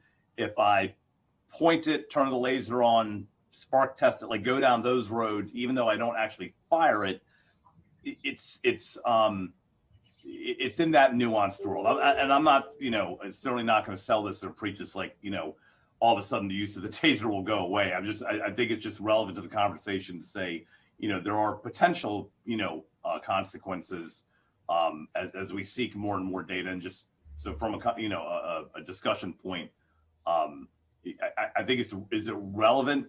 Will it be a frozen tundra on taser use? No, I don't think so. I think there could be an effect, but I'd be certainly reasonable in that. Sounds like it'd be minor. Okay, thank you. That's helpful. Thank you, Mr. Chair. Thank you. Anything else on this topic? I think we're in agreement. It's just how we can agree to do it. So, Ms. Wellens, next, please. Thank you. And just one additional point on the subject of the deployment of the service weapons. Just wanted to point out, and I would ask the police department to please correct me if I'm wrong, but I think if you are pointing a weapon at someone, that is a stop at the very least. You're detaining someone, and therefore it would be captured in some sense. It might not give you the level of nuance that you want, but it would be captured under this bill because the bill is requiring you to collect data disaggregated by race, et cetera, for any type of stop. So, yeah, that's certainly something I wanted to get into as far as the stop requirement. But you could end up pointing your gun at somebody that's running away from you, right? As an example, and you may not effectually stop them. That still would probably be captured in a report somewhere. But there is a nuance between incident reporting, field interview reporting, and certainly use of force reporting, which for consistent data production, if we're going to go down this road as a county to say we're going to capture certain things, I do recommend that it be cleanly in that realm of use of force reporting. There are other things that would tie to it, but you wouldn't want to say capture it in a field interview report and then not report out on it accurately where the discussion is on use of force. Mr. Chairman. Please, Mr. Moore. Yeah. I agree 100% with AC Patil. I think this section in particular would be most appropriate in the use of force context. And just so we're clear, I know I made a suggestion of what deployment could mean, pointing of those 3 items of projectile weapons. Is that what's being accepted, or are you coming back to it? I just wanted to understand what exactly was happening. I think at this point we need a little bit more additional information because it is it's not all the same for every item, and so we do need some additional information. Though I do believe in general we're in agreement that we need to figure this thing out. And I can work with Mr. Wellens offline. I can send to Councilmember Alvarez's point, what I'm actually suggesting in writing then in between now and next time. Right. Council Vice President, were you going to speak? You got a thumbs up. So, okay. All right, good. All right. Are we clear on that one, Ms. Wellens, or do you need additional clarification? I'm clear. Thank you, Mr. Chair. On the next point for the committee's consideration, the task force had recommended collecting data regarding trespass enforcement, as various advocates had recommended collecting specific data regarding trespass enforcement as well, including stay away orders and the location of the property where the enforcement occurs.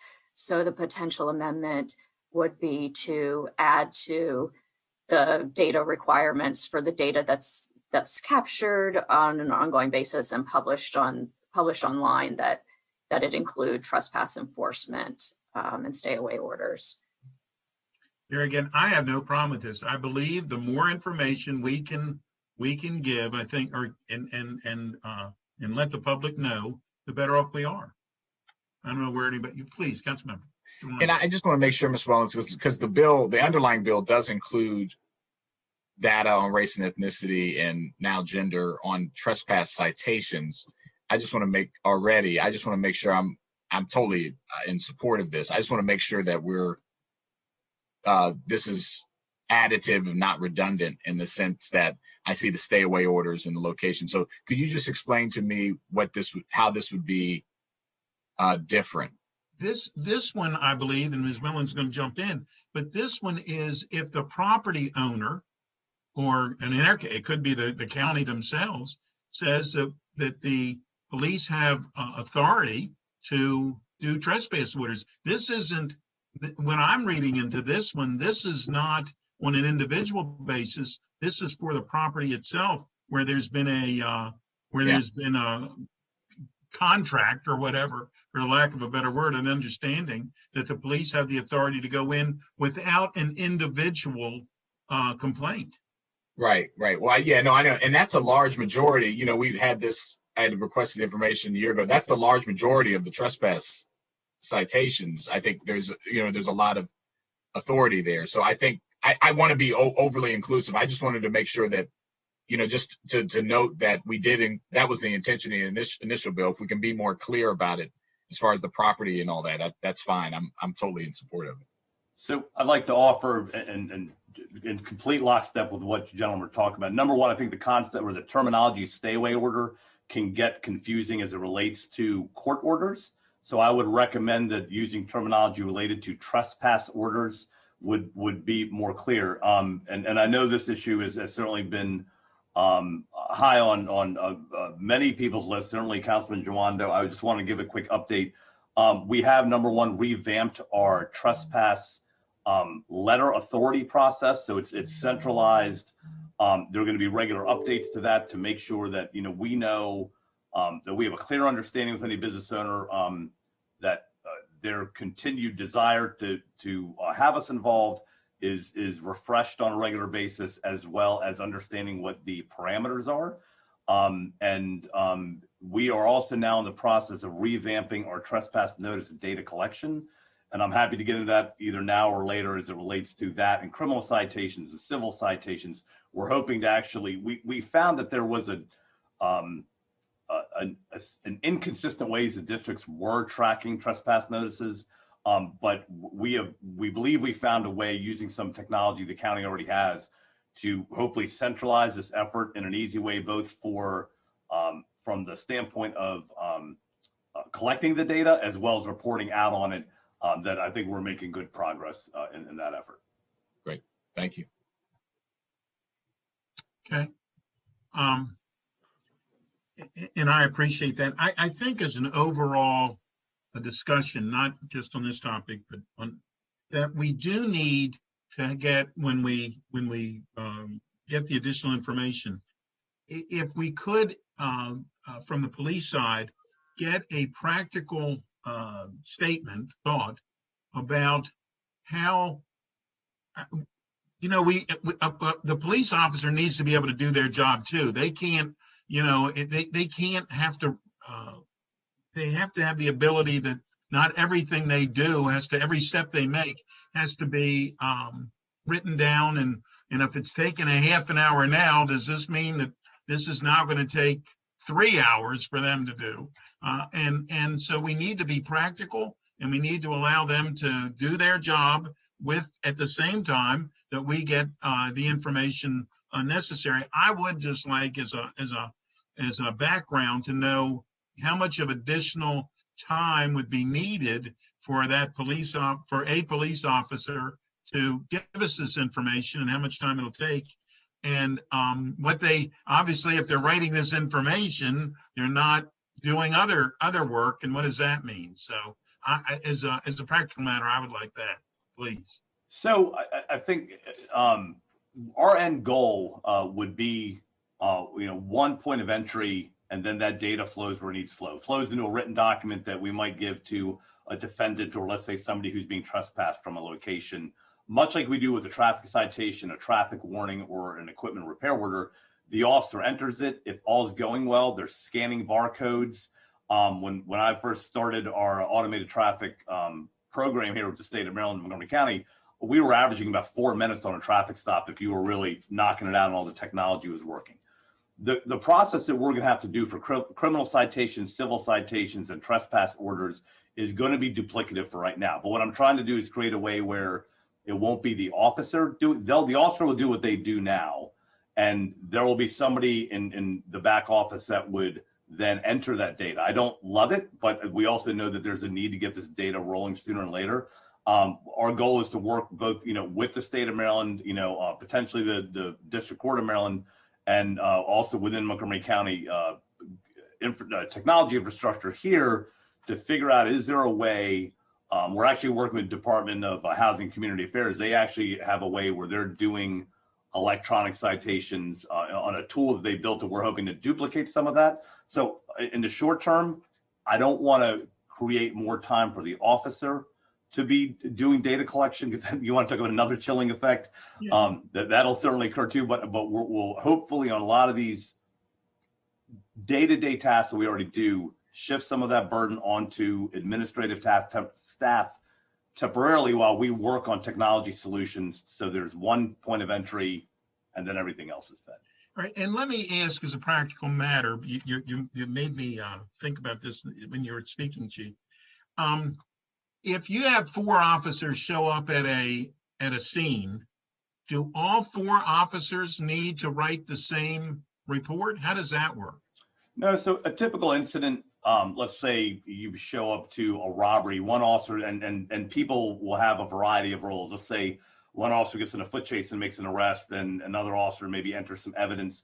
It would be captured in one report. There could be individual reporting, as we talk about in the new use of force policy, as it relates to use of force. That starts getting into more of an individual basis of reporting. But generally, on most of our incidents, there's one officer. We call it the primary officer. Whoever gets that call for service is typically responsible for handling all the paperwork. Thank you. Now, Mr. Vice President, did you have your hand up? I couldn't. No, I'm good. Okay. All right, thanks. Did anybody else? No. Okay. Anybody that scratches their chin, this is like a, an auction. Anybody that scratches their chin. Yes, sir. All right. Mr. President. I'm scratching my chin. I don't want to slow down this very dense hearing, but you're in the business of protecting public property and private property. Private property varies greatly in its both value and the investment that a private property owner makes in securing the property themselves, right? We have, just in Silver Spring, for example, we have property owners who spend a lot of their own money on security and upkeep, and then other ones who don't at all, and sort of put that burden on the county, and their property is somewhat of a magnet for for criminal activity and other things. There's, one abandoned shopping center in particular I can think of in East County that everybody's familiar with, that, we have a updated trespass order with them. I'm wondering if we've ever, if not billed a property owner for the value of the enforcement that you provide, or even assessed what the cost to the taxpayer of providing that security in basically as a substitute for security that maybe they should be providing themselves. So I'll say this: one, and I completely understand where you're coming from. We try to take a balanced approach to when we get requests from let's just say any business owner for enhanced security. We look at the overall effect of the community. We certainly value our business community and understand that the vibrance of this county relies on them being successful. But when it turns into a repetitive request or an ongoing issue, we certainly have the conversation with business owners who go, hey, we're happy to help, but you have an ongoing consistent issue. Here are the tools. You could hire, private security. You could hire off-duty police officers. Here's a way to do that. As it relates to trespass authority, though, where it really comes into play is in the middle of the night when a property owner or property manager isn't there, and whether it's, let's just say, some sort of disorderly behavior, or they're having problems with, let's say, kids coming in and drinking and tearing a place up or whatever, or leaving a mess every day, and the property owners come in every day, and so it gives us the ability in the middle of the night to keep the peace and have a little horsepower to Right. for the betterment of the overall community. I worked in the 6th district for almost 4 years as a commander, and my bread and butter was in the cider mill community, and we had a great partnership with the cider mill management. And big issue they ran into there was in the laundry rooms. We would have MS-13 gang members or people using drugs or whatever, and it would call, and the property manager wasn't there in the middle of the night. So we, for the greater safety of the community, once we needed the authority to be able to do something about it, so that a person who wasn't causing trouble could come in there and do their laundry in the middle of the night. And so, but I will assure you, we don't. There are certainly things we've been involved with over the years where we've provided security to certain events, but as it relates to most business owners, if it becomes repetitive, we are in a very reasonable way usually saying, here are suggested tools for you to enhance the safety at your cost. So anyway, you have those conversations. We never put like a value on the but you do track like who the frequent flyers are, presumably. I don't want to bog things down now, but we're having some difficult conversations with the property owner right now, and I'm interested in what has happened in the past, and I can follow up with you offline. Thanks. Thank you. The only other thing, could I add one other thing? Please, Chief. Chair. The only thing also that I would add to that is that even when we have these locations who have security, it will still require, because they don't have the state authority to actually enforce trespasses that occur in their particular location. They call you in. Then we still get called in. Right. Yes, right. So just to keep that in mind. Right. Please, Mr. Vice President. Thanks, Mr. Chairman. So a couple thoughts on this. One, not all landlords are the same, as we all know. And so while I appreciate, as you mentioned, Assistant Chief Patil, going to property owners who have a chronic issue and are really overextending or abusing that relationship, with law enforcement, having essentially law enforcement replace what should be their responsibility on a lot of different levels. And we can all understand where this becomes a problem.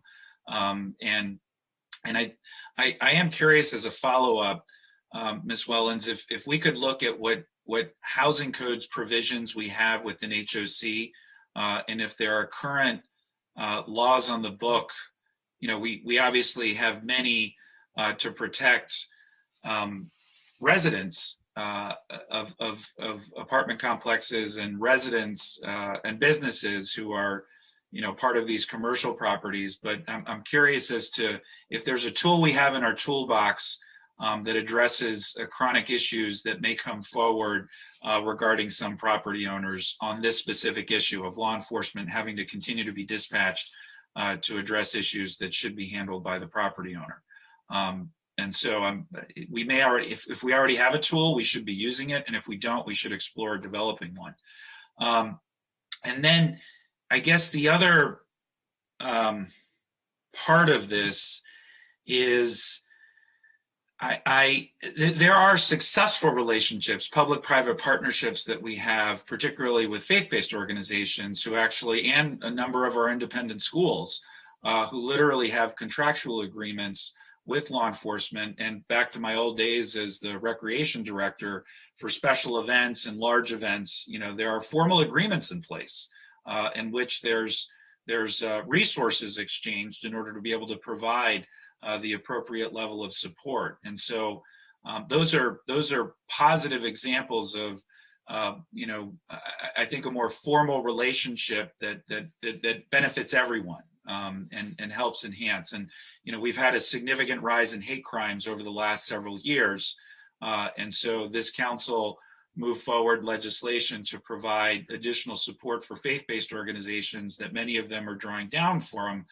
in the form of grants to add security to address some of these very real and raw and scary situations that we see before us. And so I think we may want to consider that for those instances in which there does appear to be a chronic issue, and explore other options, other means by which we can establish a more formal relationship to not just track this information, but more proactively address the underlying issue that's causing police to go there in the first place.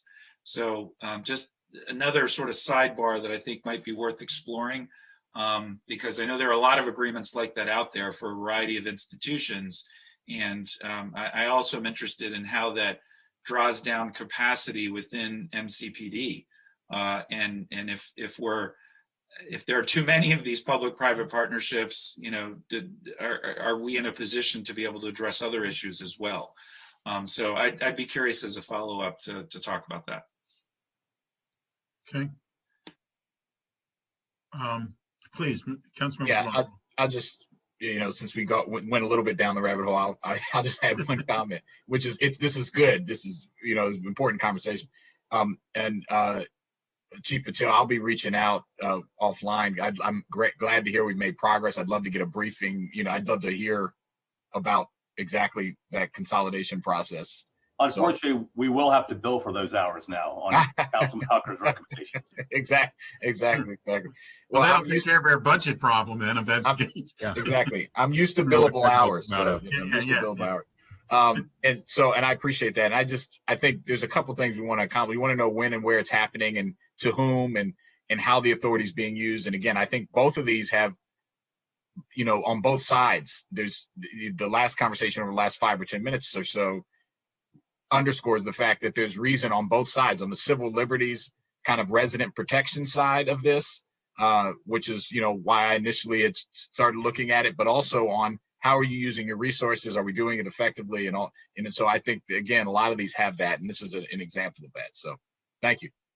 And candidly, I think it would also be helpful. I mean, since we're looking at information, there's a difference at 2 o'clock in the afternoon when the business would be open and people would be there versus 2 o'clock in the morning if there's in the parking lot drinking and whatnot, and there is no one there, but the business doesn't want someone in that parking lot drinking. So I do think that type of information would be helpful as well to all involved.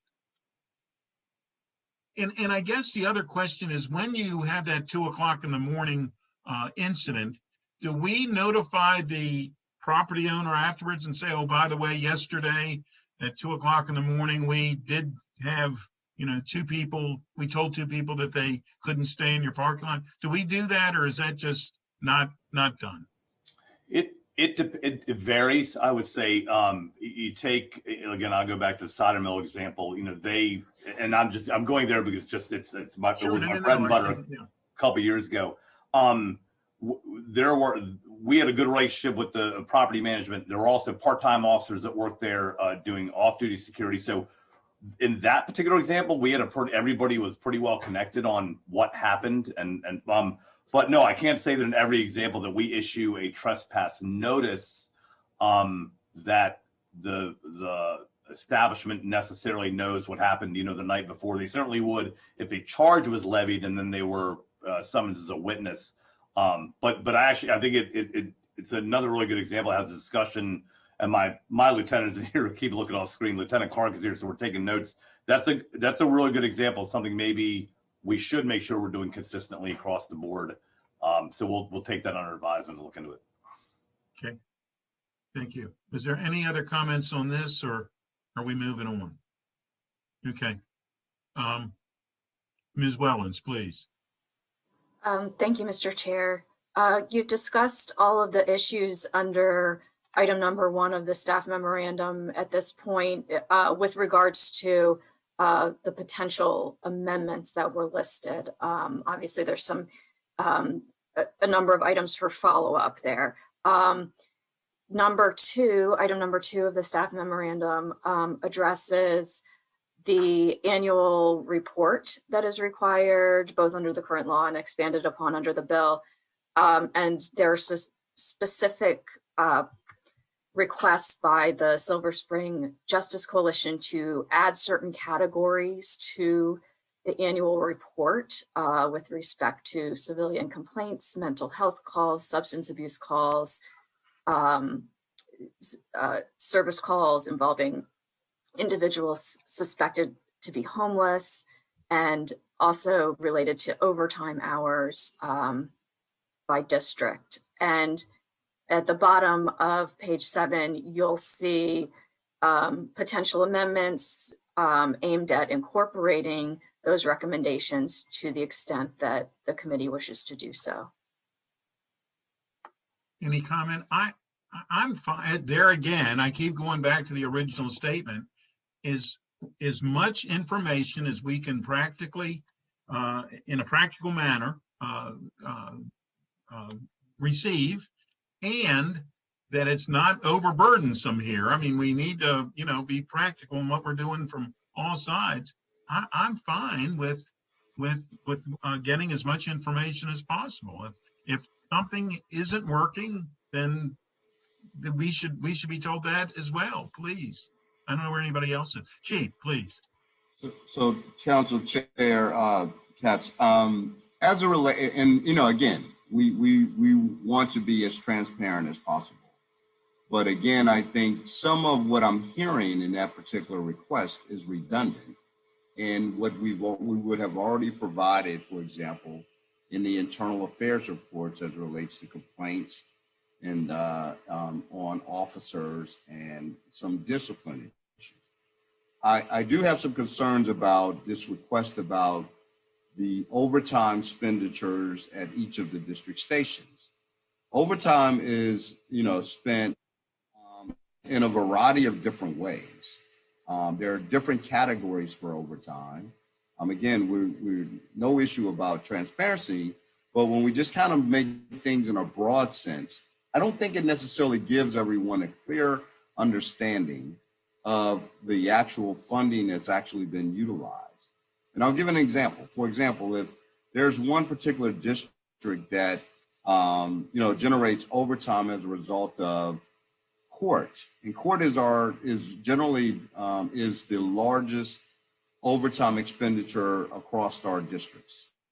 But there's other things that happen within different districts. I'll give an example. There may be an event that all of you as politicians arrive at the Silver Spring Civic Center, and there's some security concerns.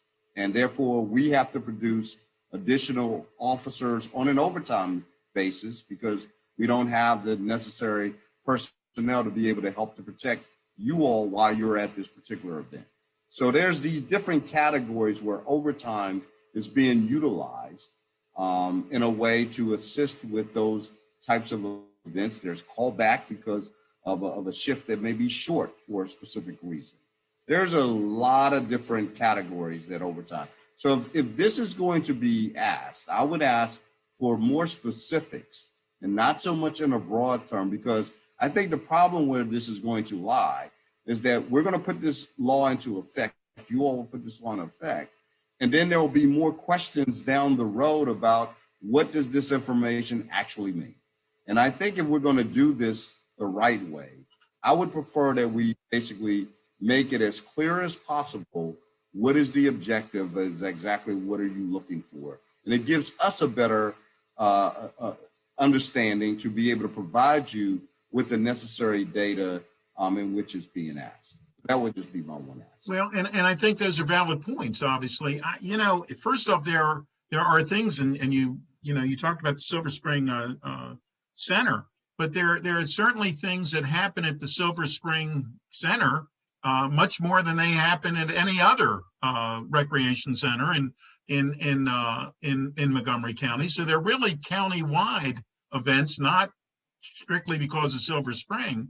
And so that is something to keep in mind. I do think that, and hopefully we never have a situation where you have to have officers from one district go to another district because there's a horrible excitement. But at times that has happened, and I don't know who you charge the overtime to, whether you charge it from the 6th district because they have to go to the 3rd district or whatever, but it's not because of the 6th district, it was because of the 3rd. So I think the information that we need, to your point, the information that we need needs to be something that we can actually use and explains what is going on, rather than just say, well, Silver Spring spent more money than somebody else. So Councilmember Joando, please.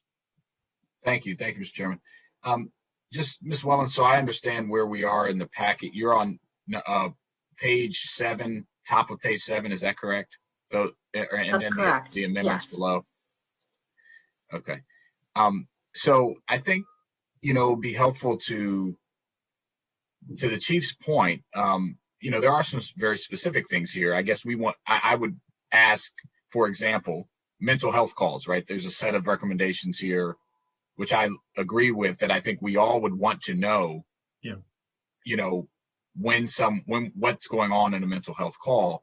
And so I guess the question would be, obviously there are some very clear-cut cases where, the crisis intervention team is called, or where an officer in his or her interaction suspects that there's a mental health issue and will note that. So I guess the question would be on that to the police department is, how do you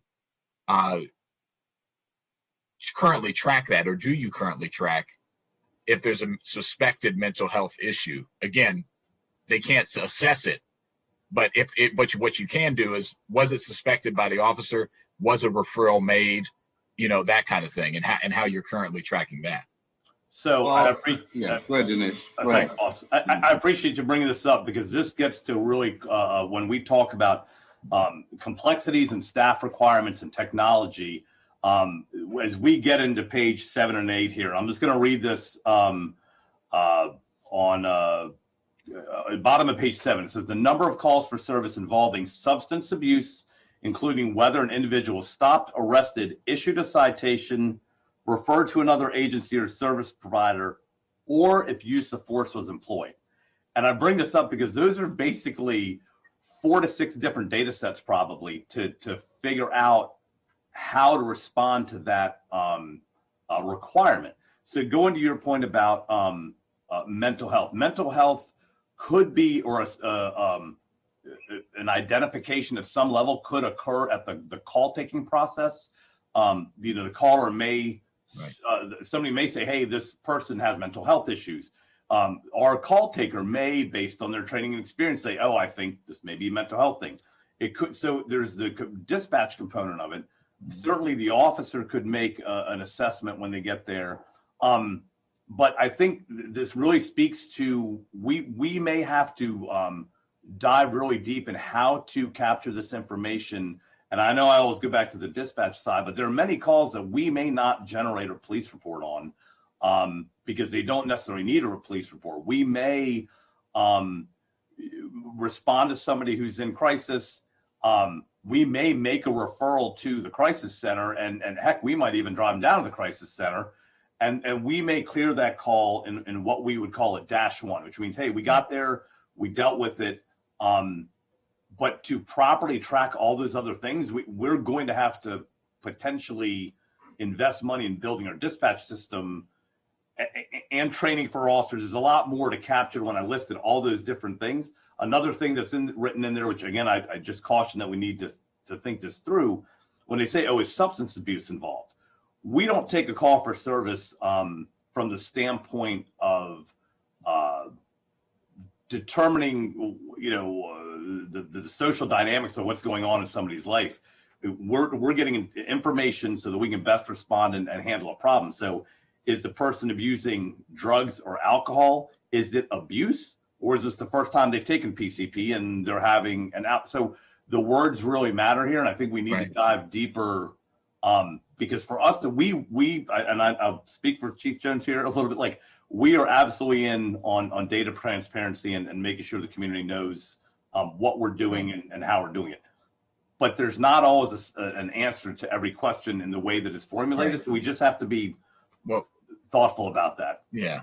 And I mean, we're having a concurrent conversation, right? Like I think later this week, some of us are going to be having a follow-up conversation, or next week, I can't remember, with the Cahoots program about implementing, the great work that Councilmember Hucker and Albanaz and the whole council did to add new crisis intervention counselors so that we can, at the point of call in, divert, appropriate care, to folks. And so this is a part of that, in that all those systems and procedures, and, AC Patil, we've had calls about what's currently happening, how can we make it better, and how are we going to train the call center folks to identify so that that can actually happen.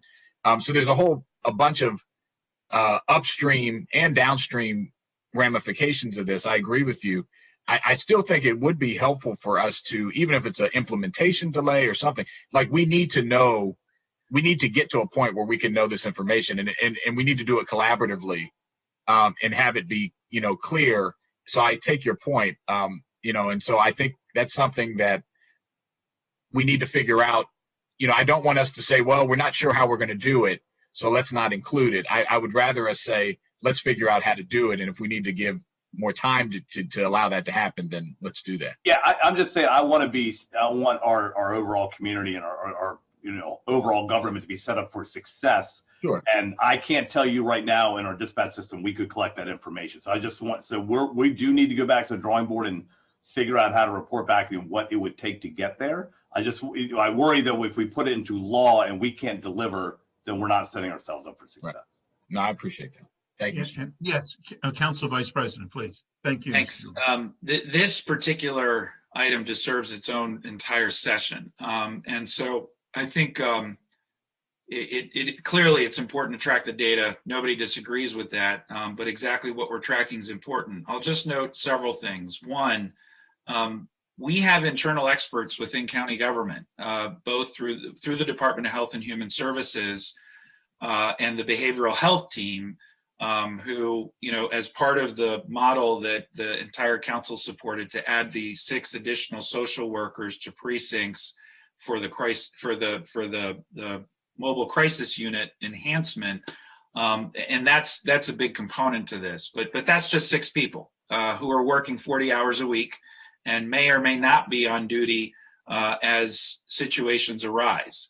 And so I think we may have the opportunity here to learn how our colleagues, as an example, who manage our homeless shelters, how they assess mental health issues and the checklist that they have as they track and code information into their system, because there's a lot of crossover with what we're discussing here.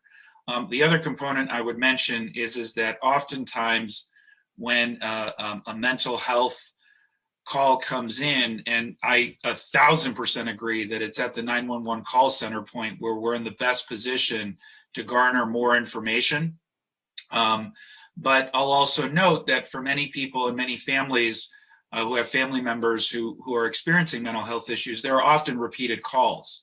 And so many of these families are known to someone in some system, and the opportunity to share data, particularly in the mental health space, is very important. And that's why I think HHS needs to be part of this discussion to figure out a way within HIPAA and confidentiality, staying within the appropriate parameters so that we can have that level of information before, when the 911 calls comes in, or a neighbor sees an incident involving somebody who is high on the autism spectrum and is violent with their own family, but not violent to other people, and that unique family situation is known.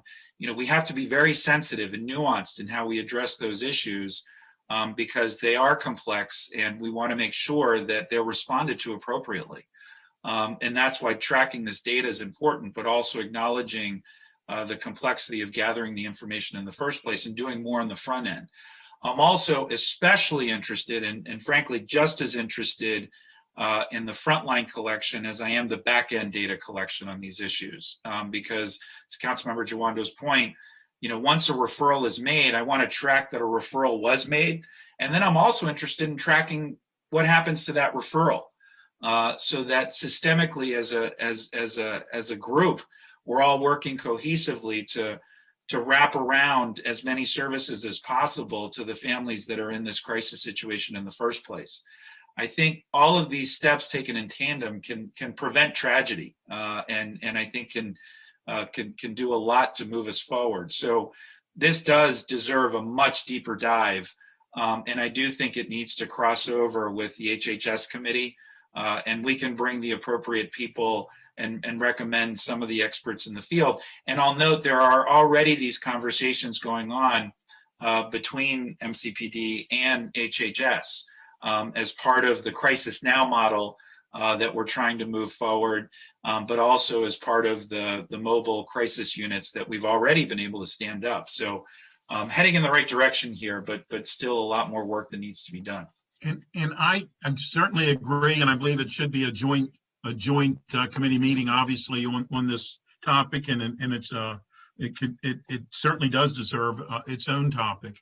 But I also, while we're looking at information, I also would like the information on how many times does the mental health professional or others ask for police assistance before they can do their job.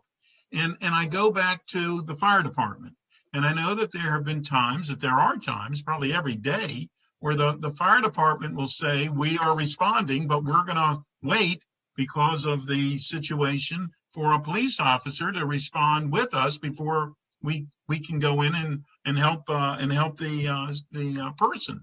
So I think all of that is necessary for us to have the information, how often it happens, and hear from the mental health professionals as well to see what they suggest we do.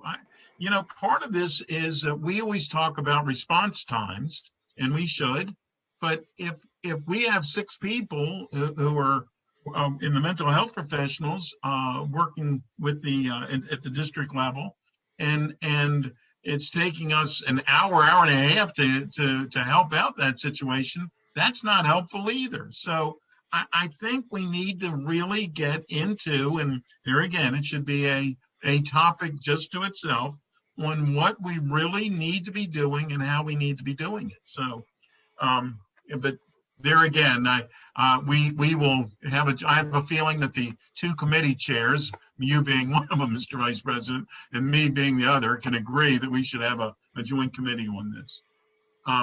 Any other on this part of this discussion? Ms. Wellen, so this one we're going to actually, on number 2, and I guess to some degree number 3, we're going to need to come back and probably have individual discussions on that as well. Yes, thank you, Mr. Chair. I would like to move on to item 3, but with the caveat that I think that item 3 relates back to an earlier discussion of the committee, again, concerning which particular interactions with the community require the collection of race and ethnicity data. So, it sounds like that requires additional follow-up. I just wanted to mention with regard to this item 3, though, just to point out for the committee's consideration, either now or in the future, Councilmember Reamer have proposed an amendment to require the collection of community interaction data, not just by police district, but also by police division, and police bureau. So that's another, and I don't know if the police department has had an opportunity to weigh in on that potential amendment. The only thing I would offer is I don't think the bureau division thing is an issue. That's we're structured in a tiered system, so that shouldn't be any problem. I will say though, the definition of interactions is, we have a lot of interactions with people that are consensual, they're non-confrontational. So I think understanding better what that definition is, as well as then depending on the definition, I think we have to ask ourselves, okay, depending on that context, should we be asking for certain information again? So I think we're seeking a little clarity there. Right, that relates back to the earlier issue that the committee was discussing of which interactions, and Council President Hucker's point of kind of like compiling that list of the appropriate interactions, where this type of data collection and analysis should be done. So just as a separate issue, I guess this is that data, once we determine what it is and when collected, that it would be parsed out by division, bureau, and district. Okay. If I could, Mr. Chairman, Yes, I'd just emphasize again that there is a robust list of interactions in the bill that I think are very urgent. And while there are certainly other interactions that one could envision, and that list will still be helpful, I do think we're taking a big step forward here with the ones that we have. I would suggest, I mentioned this earlier, and I think there was some agreement, but for the interactions that we have listed currently and any future ones, the district level data, I think that's an important piece. And I felt like there was a general agreement on that, but I just wanted to bring that up as a potential amendment and for clarity for Ms. Wellens as well. Okay. I don't know that it actually needs an amendment, but Well, I don't think we say district level explicitly in the bill, right, Ms. Wellens? Is that correct, Ms. Wellens? That's correct. Okay, No. so I think we would need to add it, okay. Mr. Chairman. All right. All right. No other, Ms. Wellens, please. And that leads very naturally into the next item, item 4 of the staff memo, bottom of page 9, and then into page 10. It looks at that kind of specific list under the bill. It says subsection C3 of the bill, which lists the specific interactions for which data needs to be collected, including race and ethnicity data, and you've added gender. So that would be a good place to add the collection of data by police district. And then you could also add Councilmember Reamer's suggestion, if you'd like, of the bureau level data there. And so here, the idea is these are additional specific pieces of data that potentially would be collected. And this suggestion is coming specifically from the Silver Spring Justice Commission. Some other, advocates have asked for the, kind of this more nuanced specific data as well. So you'll see there, it would be adding H through L of, and this dovetails back again to the issue of, mental health calls. It parses out arrests immediately on or immediately adjacent to school property, no-knock warrants, searches, and calls identified as false or frivolous by the reporting officer. But, and there again, I keep saying, as much information as we can get, I think is helpful. But to the chief's point earlier about the redundancy and where this information would be found, and to how much an involvement it would take for the collection of it. If we're collecting it once, is it difficult to keep collecting it for every topic? Is it, if you collect it once, is that sufficient? I think we need to get some clarification on that. And I don't know at this point whether or not we actually have a clear answer on that. Councilmember Giwando, please. Thank you, Mr. Chairman. I definitely agree, as our previous conversation on the mental health and substance abuse, I welcome that deeper session. I do think that items I, J, and K are a little different in that theoretically, this is kind of a question to the department, where an arrest happens, that's collected, right? As far as the location and the ability to cross-reference that in the case of, I, of school property, for example.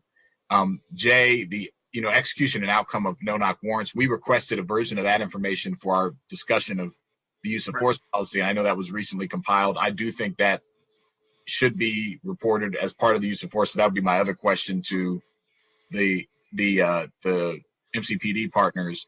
And then the searches that result in discovery of contraband, I would assume we're tracking that as well in incident reports. So I guess maybe if you could speak to each of those individually, those seem a little different than the other two, which I think might be harder to track right now. Well, as it relates to the searches that result in contraband, I think that's a more extensive search. And for us to find that we don't actually capture that type of data set from a search that's incident to an arrest or a search incident to, some other legal authority for an officer to actually do that particular search. So that, again, that's a broad data set for us to be able to figure out how to actually pull that data out of our current system. Well, let me just ask you, Chief, for 1 second. So, for example, earlier in the bill, this bill requires that stop and frisks would now be tracked, which aren't currently, correct? Right. Right. So if you have a stop and frisk, and for example, that which now is required under this bill, and there is contraband or a weapon or something found, or it's not, it would think to be a logical outflow of that new requirement that we would be tracking those. Right. I don't disagree in that particular setting. That's correct. Right. If that's the clear, again, we want, what is the clear guidance here? Sure. So that's what we're getting at, where there's other searches incident to, for an example, from a traffic stop, for example, that could rise to a level of, seeing, for example, a weapon in plain view that could arise to an arrest, right? So those sorts of data sets are not necessarily captured in the way that this bill is being presented. So that's why we're really trying to get a clearer definition, because then it is going to have to require us to build out a whole different process in order to be able to gather this data and to present out on it. And so that's where for example, as we go to, no-knock search warrants, that's not a problem. We document all of our search warrants that we execute, and we have information that's, that we can say where, when it was served, those sorts of outcomes. There's more coming from the state that's going to require us to report out, I'm sure, that's going to pass in regards to search warrants. There's already legislation that requires reporting out at the state level. So from that perspective, there are things that we already do, but there are these other things that I think that's going to create, again, we're going to have to create this whole new data set, and it's that process. What does that look like? And that can be challenged. And to build on what the chief's saying, just so everybody's kind of track with us here. So we absolutely document our searches, right? But we'll put into the narrative of a report, here's what led to the event, here's what we searched, here's what we found. But it's inconsistent to be able to search a narrative versus what we're all looking for, I think, are these check boxes, right? Was a search conducted? Was it consensual? Was it we don't have check boxes which make data analysis easy. So to the chief's 100% on point, we would have to restructure and build our technology and training in our officers to be able to capture it, not from a legal side of going to court and presenting your case, but from a data analysis side. And to just add one more piece, because you on this list of things, line L talks about frivolous and false. I would recommend that terminology be in line with, we tend to say something is unverified or unfounded, because I think that gets very murky as to the subjectivity of false or frivolous. So that's just a recommendation. Yeah. Okay. Thank you, Mr. Chairman. Thank you. If I just can remind my colleagues, we do have an entire 11 minutes left before the bewitching hour when we're going to have to end this. So not that I want to hurry anybody, but I just want to give that as a note. Any Any other on this one, on number 4? Are you okay on that, Ms. Wellens? Yes, thank you, Mr. Chair. Okay, so Um, let's go to number 5, please. Moving on to item number 5, bottom of page 10 of the staff memorandum. This relates to a potential amendment regarding designating a point of contact for data matters. Councilmember Reamer, in addition to the Policing Advisory Commission, have recommended amending the bill to require the department to designate an individual officer who would be the point of contact for data collection and data publication matters. So the amendment listed before you, well, there's the text of the amendment is listed before you. And I'm not sure, this is another amendment where I'm not sure that the police department has had an opportunity yet to kind of review it and share their public comments. And I would certainly like to hear from them. One of my concerns is when you mention an individual officer, what happens if that individual officer is sick or is on vacation or whatever, for whatever reason?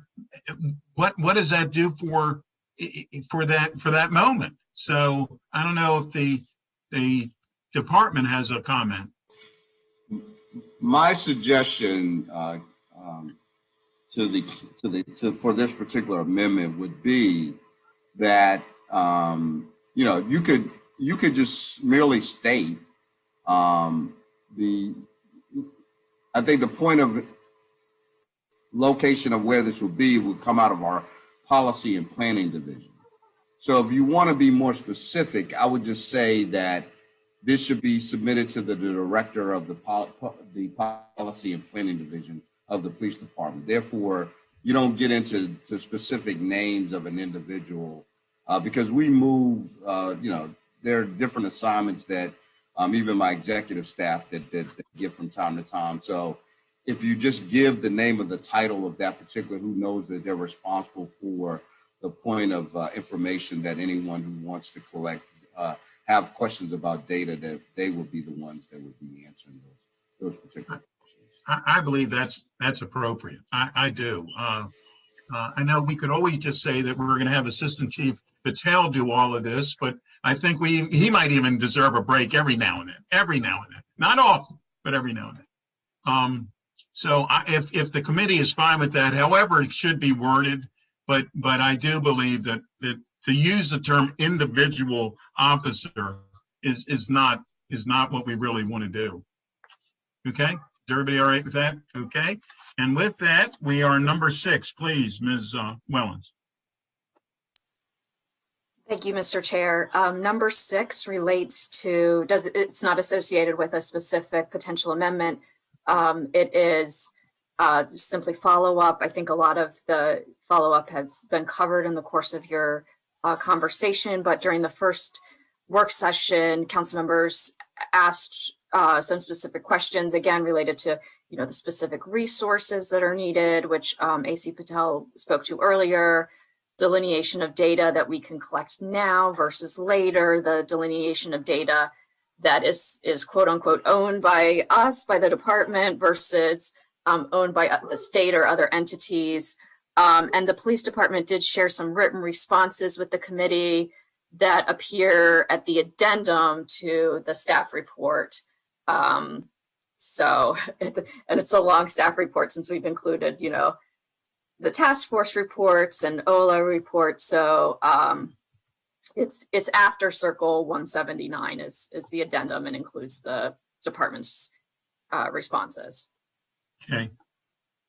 Obviously we're not going to vote on this today. We need some additional information and clarification. And so as far as I'm concerned, number 6 is going to be continuing follow-up information. I don't know if anybody else is there as well, but and I do, as part of their continuing conversation, I would appreciate the department and other departments that would be involved in this, as well as the public and anybody else that has an opinion, to let us know what we're doing and how we're doing it, whether they're in agreement or disagreement with us. We want to hear from it all. But I think that we had a good, open, transparent discussion today, and I think we're heading in a good direction, and hopefully we can resolve this sooner rather than later. But we do need to make certain that what we're doing is the best way to be doing it. And oh, by the way, not that the state legislation necessarily deals just with data, but the state legislation could supersede us in some of this as well. So we need to keep that in mind. Anybody else, please? Councilmember Jawando. I just want to say, so it sounds like just as far as procedurally, Mr. Chairman, there will be another, we'll get a compiling. There were some decisions made today. I saw there was progress, Right. compiling of that, and then we'll have another committee session at some point to hopefully, get the rest across the finish line. Yes, that is my goal. I believe that's the goal of the committee to do this. But as you know, and we certainly appreciated your assistance today as well, we had a few other questions that really are important to answer as we're going forward with this legislation. Thank you. Anybody else? And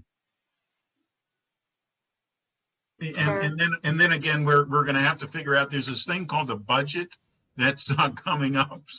So we might have to figure out how this is going to fit in with that.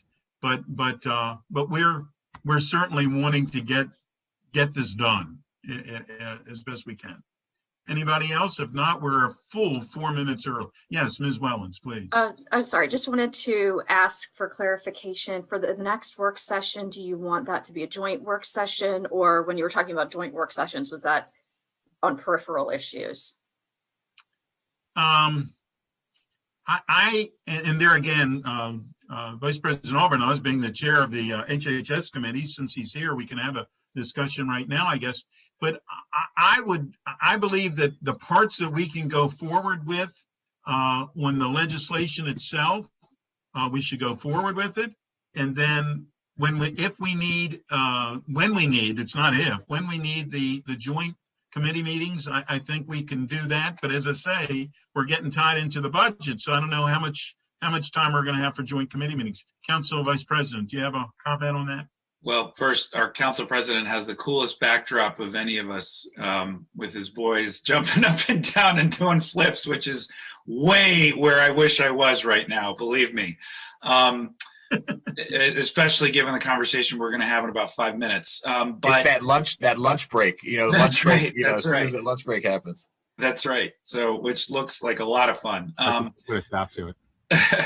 But I would say on this issue, I agree with you that we should move forward with all those other items that we can do within this committee, and then set up a concurrent joint session and invite all of the specialists from HHS I mentioned earlier, and maybe some others, so we can have a more robust discussion on the issue of collection of data around mental health issues, both on the front end with regards to MCPD, but within that context on the back end on HHS as well. So maybe we can do a back-to-back, and I know that this has been an ongoing discussion within the HHS committee as well, so the timing would be good. Okay. Are you all right with that, Ms. Wellens? Yes, thank you, Mr. Chair, for the clarifications. Also, just given the importance of the pending state legislation, are you contemplating would the next work session occur after the end of session? I would think we need to make certain that what we're doing would be fitting in with the state legislation. At this point, I don't know how much actually does fit in with the data collection, but there's nothing, we shouldn't be doing something that the state says we can't be doing. So, and the fact that it's within Just the a few time weeks, frame. right. I mean, Yeah. There's no need to rush something through before sine die. Right. Yeah. I mean, we're almost there. Okay. So are we good? There. Thank you, Mr. Chair. Thank you. And I think it would be a good idea if we had the council president's children sit in on the next session, and he could go back there and do some flips for us. That's just my thought on the whole topic. I'm down as long as I get 3 votes. I'll second that. I'll second the motion. You can get 50 votes on that one. All right. Thank you all very, very much for being with us. We appreciate all of your hard work. We sincerely do. Thank you. Great. Bye-bye. Right. Thank you. Have a good day.